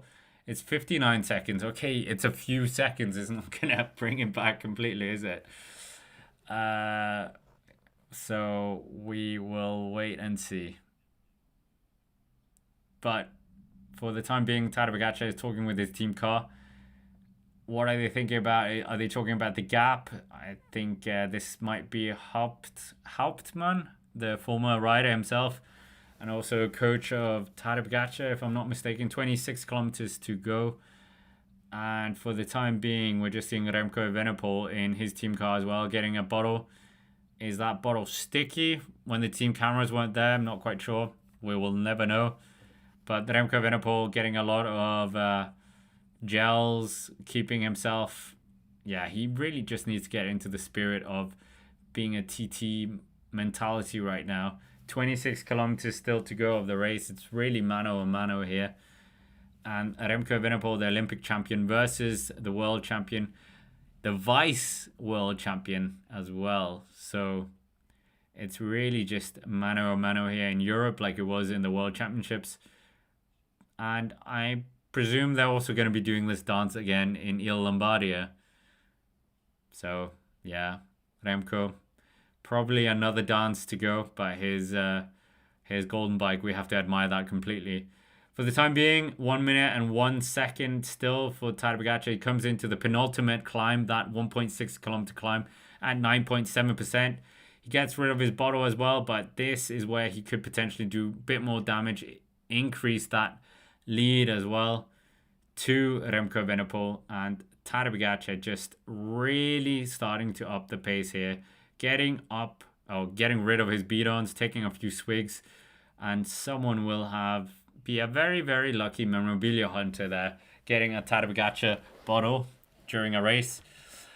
So we will wait and see. But for the time being, Tadej Pogacar really pushing on the pace, doing everything to just keep this pressure up. And everyone is applauding the world champion, potentially European champion-elect. And Tadej looks like he is the strongest rider of this race, like we've seen so many times. And great to have 2,000 people in the chat. Let us know where you're watching from as well. And for the time being, we will start a new poll as well, because it looks like second place is done. It looks like first place is done as well. So we might as well ask you who will finish third. And I think third place is going to be between these three riders. So yeah, as we said, there's quite a lot. There's quite a lot of things happening behind, but I don't think they're going to be catching these guys. So is it going to be Italy? Is it going to be Spain? Is it going to be France leaving with the medal? We will wait and see. But up towards the front, it's the smaller nations of Belgium and Slovenia running away with the top two podium steps. But Tadej Pogacar still on this 1.6 kilometer climb, 24 kilometers to go. It's saying he has about a minute difference to Remco Evenepoel. Remco Evenepoel, is he going to be able to claw anything back by the time he gets to the top of this climb? But 1 minute, I think it's going to be kept to I think this is a very tight difference here. I don't think Tadej is going to be making any inroads to this. I don't think Remco... No, what I'm saying, I don't think Tadej... I think Tadej is going to extend this, maybe. But I mean, Tade, this engine he has is absolutely remarkable. I would love to know what watts he's doing here. Is he pushing 400 watts? He's pushing a hefty amount of watts to keep Remco Evenepoel at bay. And right now we're seeing 1 minute. 1 minute is the gap. 2 minutes and 20 seconds for that second group on the road. Who's going to be winning that bronze medal? That's the question we're asking all you guys. But for the time being, Italy, Spain, and France can't really work well together. They are doing a very good job to, yeah, they're trying everything here. There's not too much looking around, I think, right now. But they are just keeping this pressure on as much as possible to keep themselves safe from the chase from behind. That was a very motivating move from the French and the Danes. They looked like they were going to try and bring this back, but yeah, for the time being, it looks like Tadej Pogacar, he is coming up towards the top. That's his penultimate climb, or penultimate ascent of this climb. One more to go for him. So he's going to see the finishing line one more time. And then the next time will be as his crowning time as the European champion. So he's had a very good race, very strong race. Not too much drama. Jonas Vingegaard was a bit of a bogey rider. We didn't know how he would do. Many of you shooting down his chances in the preview, in the top 5 videos on the Cycling Dane extra channel. But yeah, how right you guys were. We'll have to wait for the interviews. What went wrong for the Dane? What went wrong for the various different riders? We were maybe hoping for a bit more, but Tadej Pogacar, it looks like he is going to be delivering yet again. His level is so high, but Remco Evenepoel is coming up towards the penultimate time up this climb. 1 minute 3 seconds, so he's lost 3 seconds to Tadej Pogacar. And I don't think he's going to be seeing the Slovenian until he gets to the finishing line as well. So, yeah. But that third group on the road is being led up by Sesaks, Juan Ayuso, and Scaroni. Who's our bronze medalist? That is what we're going to ask you guys, or are asking you guys about. And 49% of you do think it is going to be Juan Ayuso. Tadej Pogacar getting a Mexican wave by the French fans. That's quite funny as well. Never seen that done before. But Sesaks, the 19-year-old, is absolutely trying to push it all the way up here. What can he do? That is the big question. So the future of France, the big hope for the French to try and end that Tour de France drought that we haven't seen ended since 1985 with Bernard Hinault. But is it going to happen? I don't see it. I don't see it happening in the near future. As long as Tadej Pogacar exists, I don't see anyone else winning that Tour de France. So we'll wait and see. But right now, we are just seeing Sesaks riding out of his skin, more mature than his years are.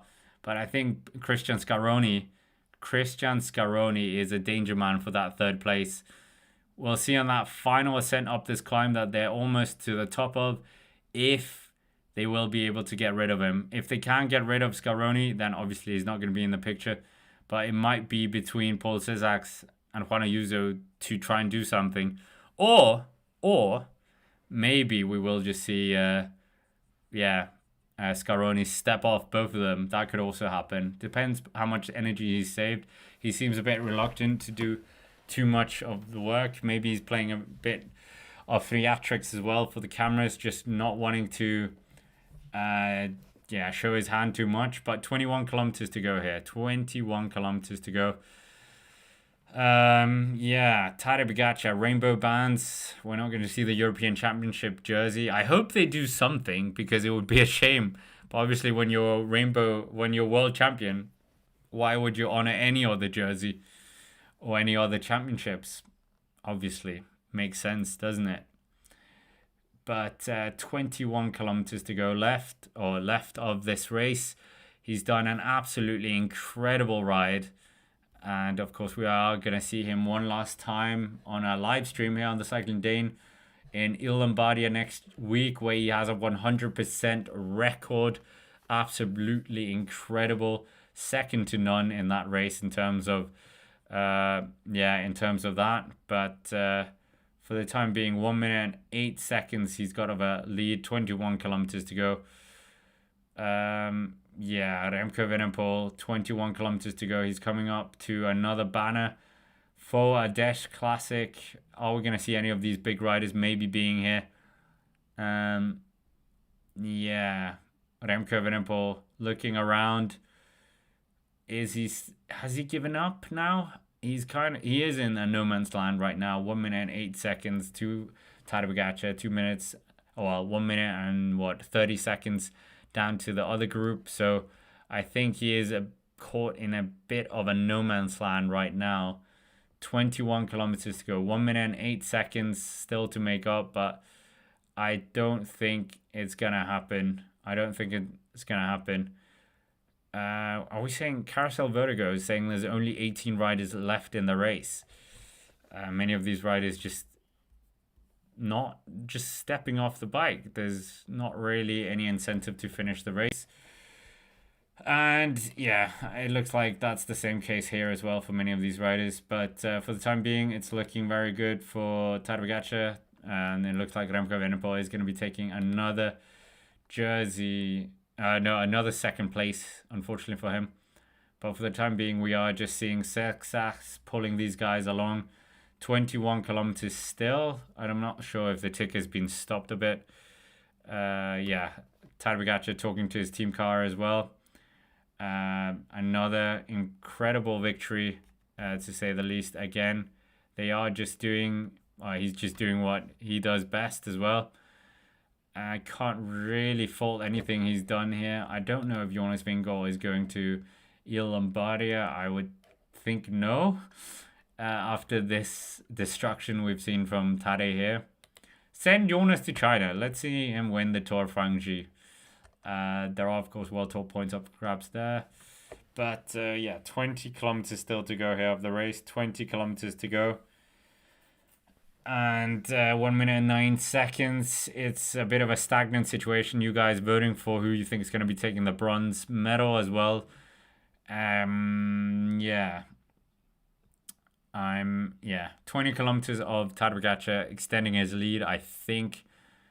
And yeah, the third group on the road looking around now. Now there's a bit of Group 2 dynamics going on in the Group 2 on the road in terms of chasing group.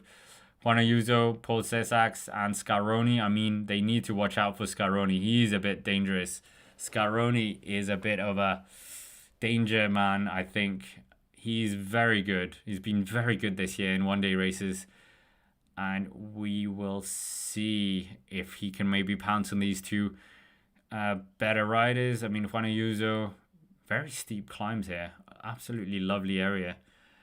And yeah, Juan Ayuso, Paul Sesaks, and Scaroni doing a good job to just keep the pressure on for as long as possible. But are we going to see something happening here? That is the big question. 18 kilometers to go. 1 minute and 6 seconds between Remco and Tadej. Remco starting to get a bit annoyed here. Remco starting to get a bit annoyed at what? I'm not quite sure. Another frustrated situation. Not quite sure what that was about. But Remco, 1 minute and 2 seconds. It's not really dipping under that 2 seconds. So, yeah, Remco Evenepoel, tired, frustrated probably. But 1 minute and 2 seconds is a substantial gap. And 18 kilometers, unless there's a puncture, I don't think anything will happen. I think this is a Tadej Pogacar victory. I think Remco Evenepoel is our second place. And I think maybe we will get Scaroni in third place and Juan Ayuso fourth and Sesaks in fifth, which is still a great result for the Frenchman. But still 17 kilometers to go. He's going to pass the finish line for the final time before the last time. We're still not on 500 likes, so smash the like button if you haven't already. Let's try and get to 500. Subscribe to the channel if you're new here to see a zombie flash up. Welcome to everyone who subscribed today as well. Maybe we can do a bit of a roll call as well. But yeah, it's been interesting European Championships, obviously. Tadej Pogacar doing what he does best, absolutely ripping the hearts out of national teams. Wasn't there at the Olympics, but if he had been there at the Olympics, maybe we would be watching the Olympic, European, and World Champion happening in front of our very eyes. Remco Evenepoel, Valiant again doing his best. I mean, he is the second best one-day racer on this kind of terrain, bar none. I don't think Mathieu van der Poel would have much luck here either. No Mathieu van der Poel here, obviously. I don't think Mathieu van der Poel would suit this kind of terrain. We saw that in Zurich last year. The slimmed down Mathieu van der Poel couldn't really do anything. But 17 kilometers to go. We're seeing Remco Evenepoel coming up towards the finish line as well. How much has he been able to claw back here? That is the golden question. And it looks like he is still outside that minute mark. So not as an enjoyable one as we would have thought here. So 17 kilometers to go for him anyway, Remco Evenepoel. But the attack was there. You were the last man on his wheel, so he could have done something. He could have. But it's easy to say. It's easy to say sitting armchair commentator. You don't know what the power feels like from Tadej Pogacar. So it's easy said, but hard done to try and follow Tadej Pogacar's wheel, obviously. Don't know how Remco is going to close that gap. Obviously, this is going to be the serial problem next year. Maybe going with Bora next year will help. But we don't know. We'll see. We will see. But Scaroni is doing a bit of work in that third group. We're seeing Cesax. We're seeing Juan Ayuso. Really just working well together. Trying to claw back Remco for us as well. Well, as close as possible if you can. But yeah, 17 kilometers to go. Yeah, 16 kilometers to go. 1 minute and 2 seconds.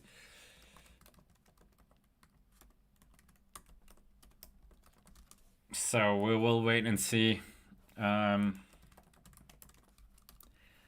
there is just that step between Remco and Tadej in these kind of things. We saw it in that very, yeah. When he drops the hammer, just is quite hard to stay on the wheel. We saw it in Liège as well. We've seen it so many places. Just can't match him. Just cannot match him when he does that seated acceleration. Yeah. Thank you to every single one of you who's subscribing as well. Really do appreciate it. Everyone who has hit the like button. That third group is coming up to the finishing line as well for the penultimate time. It's over 3 minutes since Tadej Pogacar crossed that finishing line. So, yeah. We will wait and see if they can pull this back even further to Remco, but it looks like they're 2 minutes behind. 3 minutes and 20 seconds. Yeah,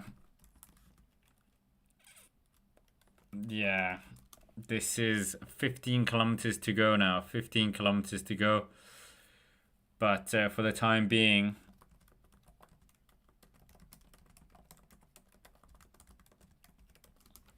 it's Remco Evenepoel, very, very assured of himself in second place. Over 2 minutes of a gap here. Over 2 minutes of a gap to that third group. So, yeah. 14 kilometers to go still. 14 kilometers to go. And Tadej Pogacar has one more ascent up that 1.6 kilometer climb that we've spoken about, seen so many times as well. And Remco doing a good job getting another second place in a very big race as well. So, can't take anything away from him, but it is just that Tadej Pogacar is a level higher than him right now, and how is he going to close that gap as well? That remains to be seen. Absolutely incredible rider, as we say. Remco Evenepoel, his palmares is crazy. So is Tadej Pogacar's, obviously, but yeah, if there is no Tadej Pogacar in this era, maybe Remco Evenepoel is as close to Tadej as possible. I don't think he's winning the Tour de France as much as Tadej has, but I think he would certainly be quite close. Would he have won a Tour de France by now? No, Jonas Vingegaard is there. But I think he would have had a lot more monument success, a lot more one day. Yeah. So we will see. 13 kilometers to go. And it's looking very good for Tadej right now. Tadej 1 minute and 2 seconds ahead of the Olympic champion Remco Evenepoel, his closest adversary in the World Championships. And yeah, getting one up on him again here in a one-day race. So yeah, Remco Evenepoel couldn't quite keep the heat when it came to it. But yeah, commiserations to him. 3 minutes and 23 seconds here. Juan Ayuso, Cesax, and Scaroni in that second chase group. They're not going to be catching Tadej Pogacar. They're not going to be catching Remco Evenepoel. But they are going to be fighting in amongst themselves for that bronze medal. Who is going to be getting that medal? That is the big question as well. Most of you have said it's going to go for Juan Ayuso is the man that you guys think is going to be taking it. Yeah, maybe. We'll see on this climb. Hopefully someone makes a move on this climb. I think that will be the big indicator if someone makes a move here. Or are they going to wait to the final sprint? That is another question as well. But 12 kilometers to go, 1 minute and 3 seconds. Remco Evenepoel not really making anything, any inroads into the Tadej Pogacar chase or the Tadej Pogacar lead. But for the time being, that chase group behind Remco Evenepoel, 3 minutes and 26 seconds, they're getting a lot more of the attention right now. Because, yeah, they are actually doing something. Remco Evenepoel is obviously doing something, but more in that TT mode as we talked about. So is Tadej Pogacar. So 12 kilometers still to go here of the race. 12 kilometers, that's what we've got left. Are we going to see Tadej win European Championships for the first time? I think that is the case. He was there in the 2021 edition where Remco finished second. He finished fifth on that occasion. And who are we getting here? The Italian car is coming up. Is this the Italian car? No, it's the Spanish car. Spanish car, just giving some notes of strategy to Juan Ayuso. How is he feeling? Is he going to be able to step off the two other riders on this incline? Paul Cesax, if he gets that third place, I think France is going to go absolutely crazy. Because 19 years young and getting a third place in a European Championships would be incredible. But is that going to be a reality? I think the next climb is going to tell if that is the reality here. But great to have so many people in the chat. Let us know where you're watching from as well.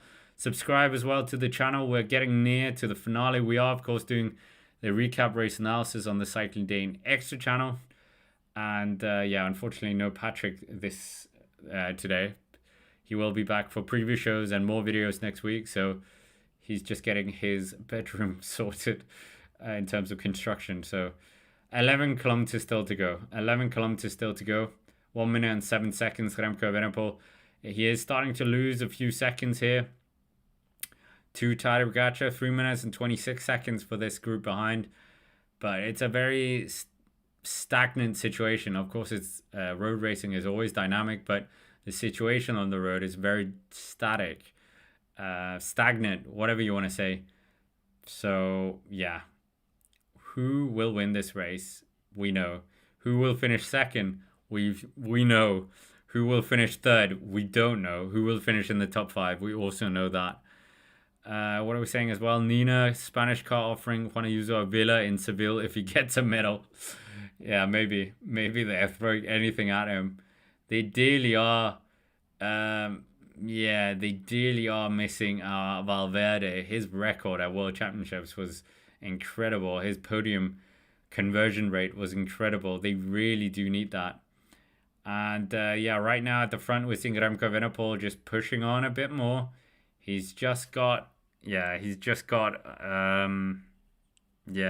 needs to push as much as possible to just keep the momentum up here. I mean, it's not like he's going to get caught at this moment. Unless he has 4 bike mechanicals or bike changes again, then maybe. 11 kilometers to go here. 11 kilometers is all the race has left. Tadej Pogacar, it has been over for a while, if we're honest. But for the time being, it's looking very, interesting, with the European bands being swept up by Tadej Pogacar for the first time. We're going to get the double world champion being the European champion on top of that. And yeah, 10 kilometers to go. Maybe he is going to be the next Olympic champion as well in LA if he decides to go this time around. Or maybe there's a new superpower by the time we get to 2028. You never know. You never know. Isaac Del Toro, maybe? He's looking awfully dangerous at only 21 years old. I think it will be Paul Cesar versus um, yeah, Isaac Del Toro for the Tour de France is after him. So yeah, Tadej Pogacar getting some words from the team car again. Uh, yeah, what are they saying? What can you say to him that he hasn't already heard? He knows the situation so well. He did this exact thing last week. So Tadej Pogacar, the number one for a reason. Yeah, quite funny that he was the number one because Slovenia wasn't the number one nation. That was Belgium from last year. So they gave the number one just because he was the world champion, which is fair enough, and because he's Tadej Pogacar as well. So yeah, Pogacar just pushing the watts. I would love to see the watts. I think we all love to see the watts. How much do you think he's pushing? What was it? That famous clip that his zone two is 320 watts. So what is he pushing here? 450 watts since the attack? You never know. We will never know, I think. 9 kilometers to go. 9 kilometers to go of this race. It's been the 10th European Championships. And yeah, for the time being, it's that third group that is giving us some sense of intrigue for that bronze position from that 3 to 5 who's going to be finishing those places. But for the time being, Six is pushing Poleg, Scaroni, Juan Ayuso. And Scaroni's been having a belter of the year, being, well, very strong in terms of being part of that saving Astana from the relegation battle. And yeah, Cesar's not really wanting to give too much of a turn. The Total Avenir winner of this year. Very strong rider. Top 10 in the Dauphiné as well. Former junior world time trial champion in Zurich and has such an impressive resume already for a 19-year-old. Not quite as impressive as that of Tadej Pogacar, of course. They did finish on the podium and 3 stage wins in the Vuelta a España. Or was he 20 when he finished that? I think he might have just turned 20. But yeah, so a year younger. He's a year younger than what Tadej Pogacar was at that stage. But Tadej Pogacar coming up to that penultimate 1.6 kilometer climb. And now he's going to just soak in the plaudits from the fans of of all the French spectators, all the European or wherever they've come from, spectators here, seeing the best rider in every single metric in the modern day peloton. You name it, and he's the number one. Maybe not sprints and time trials, but pretty much every other parcours, he is the number one. But Tadej Pogacar ripping it up, 7 kilometers to go. Hands the bottle to fans on the side of the road. He's got time to just hand it to the fans personally. 7 Tadej Pogacar. Is it going to be Remco Evenepoel? Is it going to be Jonas Vingegaard? We will wait and see. There's plenty of things still potentially that could happen here. Not in terms of the win, not in terms of the second group, but for sure in that third group on the road, we can get quite a bit of intrigue. Who's it going to be? Who's going to be winning this race? Tadej Pogacar. Who's going to be finishing second? Remco Evenepoel for sure. But are we going to see an attack here in that third group on this final 1.6 kilometer climb? They're 3 minutes and 30 seconds behind Tadej Pogacar, and they also are 2 minutes and 30 seconds down on Remco Evenepoel. So yeah, a lot can still happen here in the race. Are we going to see the bronze going to France, Italy, or Spain? You guys think it's going to be going all the way to Spain, but Tadej Pogacar is going to take that gold all the way to Slovenia. Another gold medal to add to his incredible national team record here. And he really has just been running away with all the international championships on behalf of Slovenia. But for the time being, Tadej Pogacar coming up to that final or nearing the top of this 1.6 kilometer climb, almost averaging almost 10% the climb. But for the time being, it's looking very, very impressive here. Very impressive from Tadej Pogacar, really pushing on as much as possible. revving up the tempo, looking around, really accelerating a bit more. He has 1 minute and 2 seconds. It is a holy moly amount of time to have of a gap in terms of this kind of parkour, where he attacked as well. But 6 kilometers still to go. It's an easier terrain that he has been part of, obviously, but yeah, he is just keeping the pace hard. He is keeping the pressure on. He can see the end of this climb. Remember, there is another section, another climb of this as well. But on the day where Jonas Vingegaard tapped out, we're seeing Tadej Pogacar win another international championships. The Continental, he's going to be king of Europe. He's already the king of the world, but now he's going to seal his first title there as well in the World Championships colors. 6 kilometers still to go for the European champion. Really just keeping the powder as dry as possible. So yeah, healthcare. What are you saying? Someone please sign Larsen. Someone did. The Bas Tiedemeier team. We've talked about Niklas Larsen for quite a while. And yeah, what a absolutely underrated rider. Great rider in the third place in the European Championships time trial. But for the time being, we are seeing Remco Evenepoel venturing up towards that last banner, that final 1.6 kilometer climb. And yeah, 1 minute and 2 seconds between him and Tadej Pogacar. So the gap has held quite tightly here, or quite steady. It hasn't really shifted either way. So 1 minute and 2 seconds is probably going to be near the margin by the time we come to the finish. But Remco Evenepoel slogging his way to the finish. And yeah, another second place. Yeah, Remco Evenepoel. Cesar's just strapping in his cleats as well.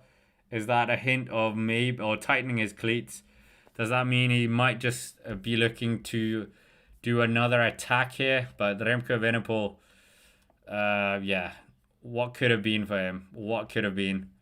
We will wait and see what he can do later on. But Tadej Pogacar absolutely doing his best. Yeah. Cesar's, what is he doing? He's trying to up the tempo here. But Cesar is trying to open up the gap. Scaroni trying to close him down. And Juan Ayuso towards the back here. And yeah, it's looking very good now for Cesar.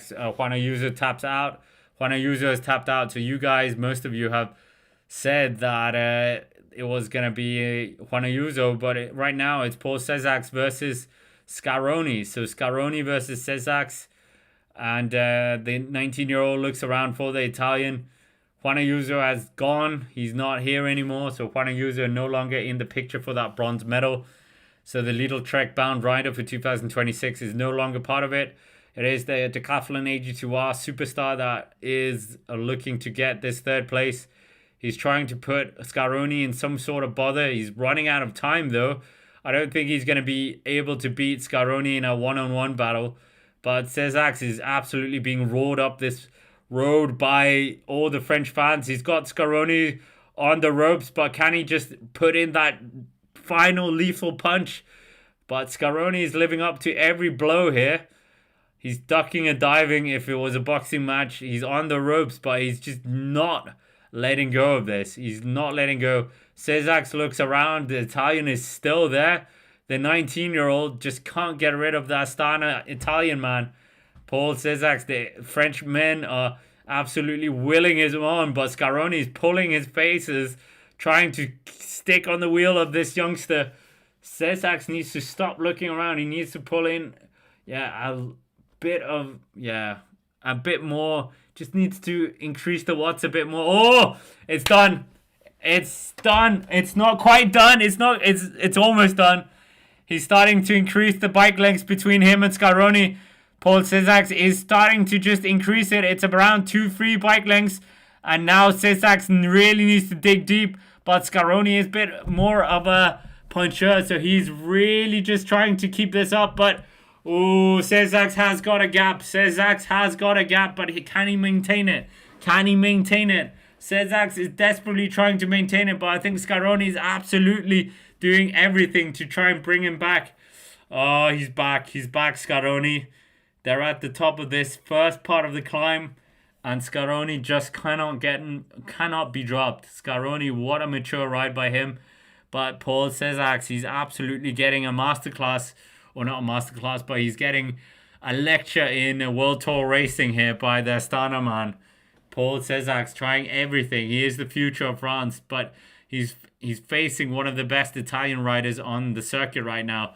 And right now, Scaroni has got him where he wants, but Paul Cezak, how much has he got left in the tank here? We will wait and see, but Paul Cezak attacks again. He's absolutely trying to get rid of the Italian. Can he just distance the Italian? That is the big question. The Italian is hanging on. He's riding a very mature race here.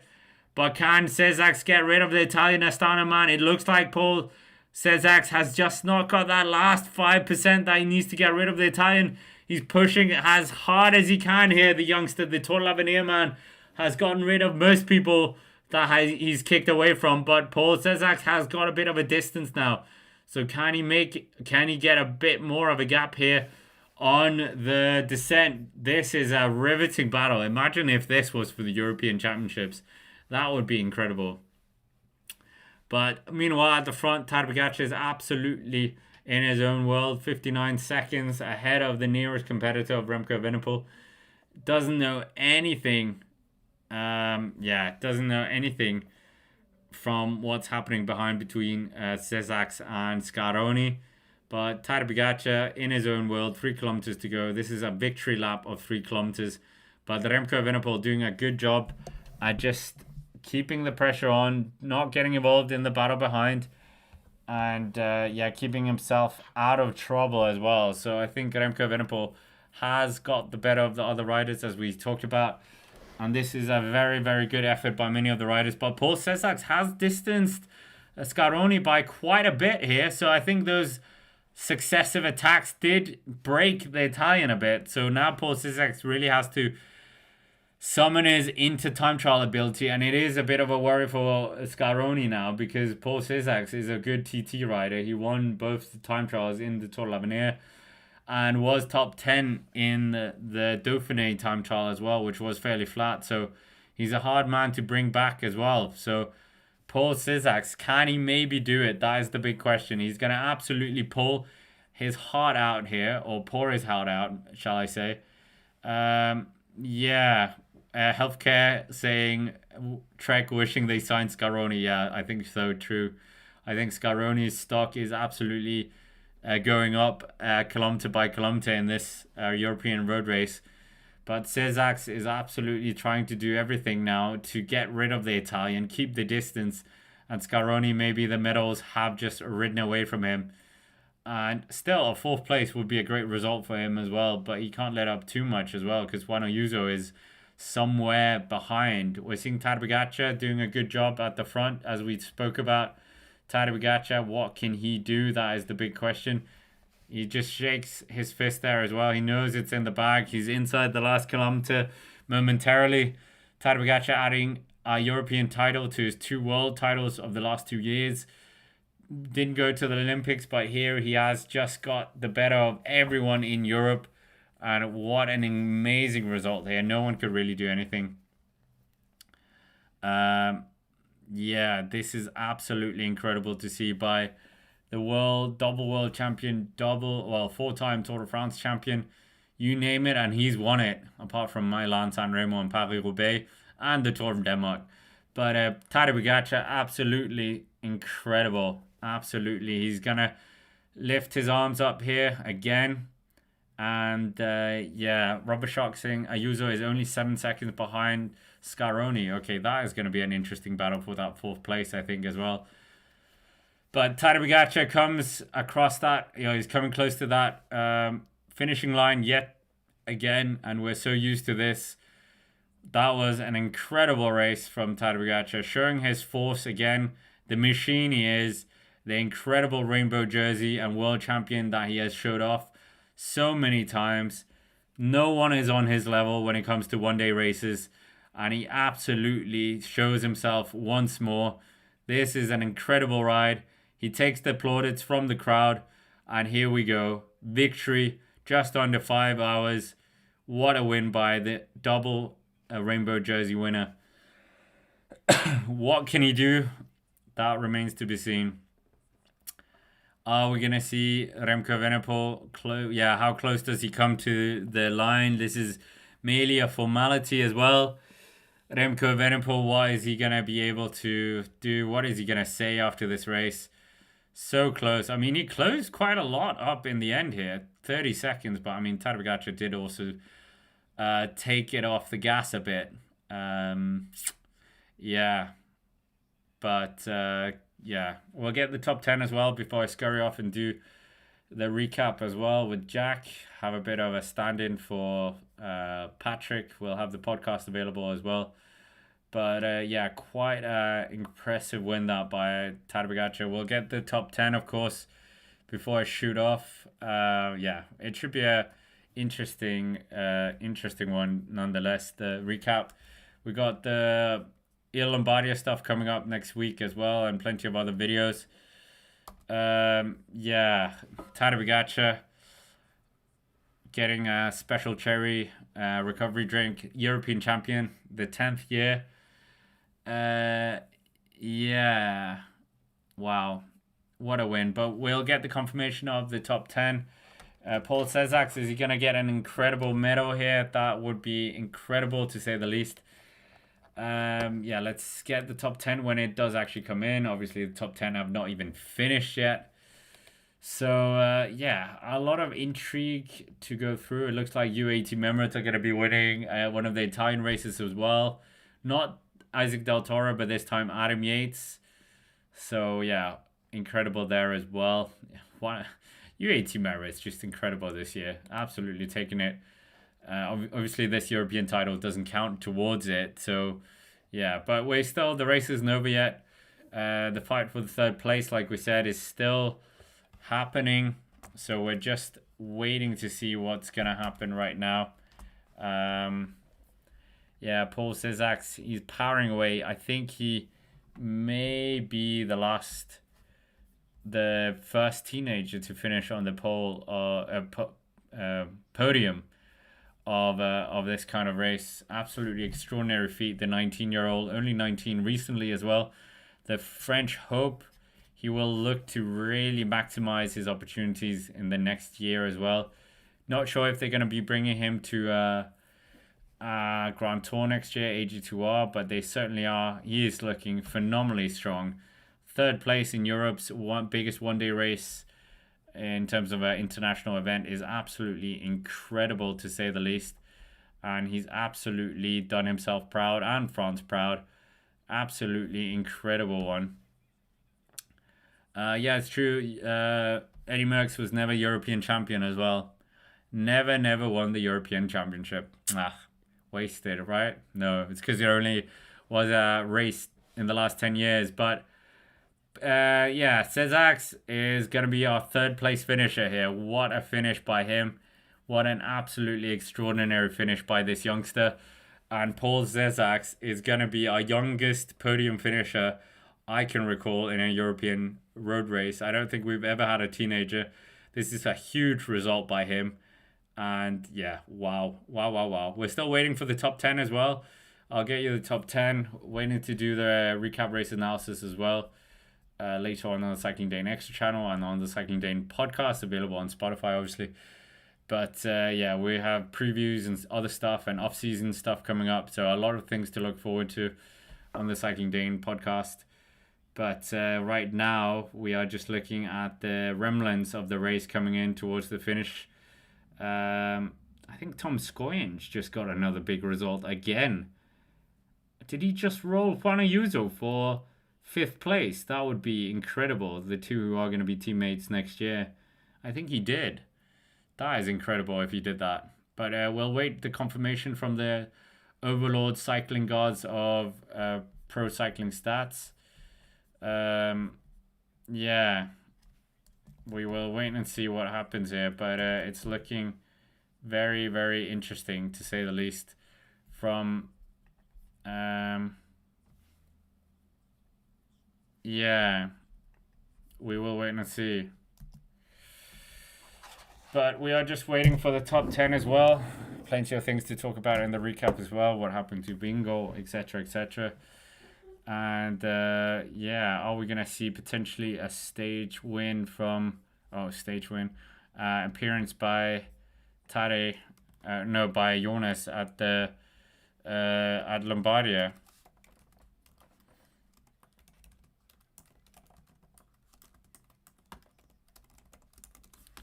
But for the time being, we're just waiting to see get our top 10. Yeah, who's gonna fill out that top 10? We're seeing sprints as well. Pavel Sivakov just sprinting against an Italian rider. And yeah, just waiting for the confirmation of the top 10. Then we'll get it on the screen, have a bit of chat about that, and then I'll scurry off and do the recap. Yeah, interesting finish. Plenty of riders not finishing the race as well, as we spoke about. Many of the Danish team not finishing, including Jonas Vingegaard. Yeah, let's get the top 10. Obviously, we know TADEJ POGACAR winning the race. We know REMCO EVENEPOEL in second place. Plenty of these. Well, we kind of know about that, but there's some really good results in there. They're not going to give us the top 10 in Pro Cycling Stats. Maybe this is where we're getting it. The French and the Italian. I think Romain Grégoire might be the 10th place finisher. Yeah, 10th place is going to be Romain Grégoire. Romain Grégoire is going to be our 10th place finisher, I think. Are they going to give us the confirmation? Yeah, there we go. Beating out Marco Frigo. So a good result there by him. So let's get the top 10 before we scurry off. And we can all speculate what's going to happen, what went wrong, etc. I'll try and see if I can figure it out from Danish media as well. So we will see. We will see. Here's the top 10. Here's the top 10. Thank you to every single one of you who have subscribed today. Hit the like button for the fun comments as well in the chat.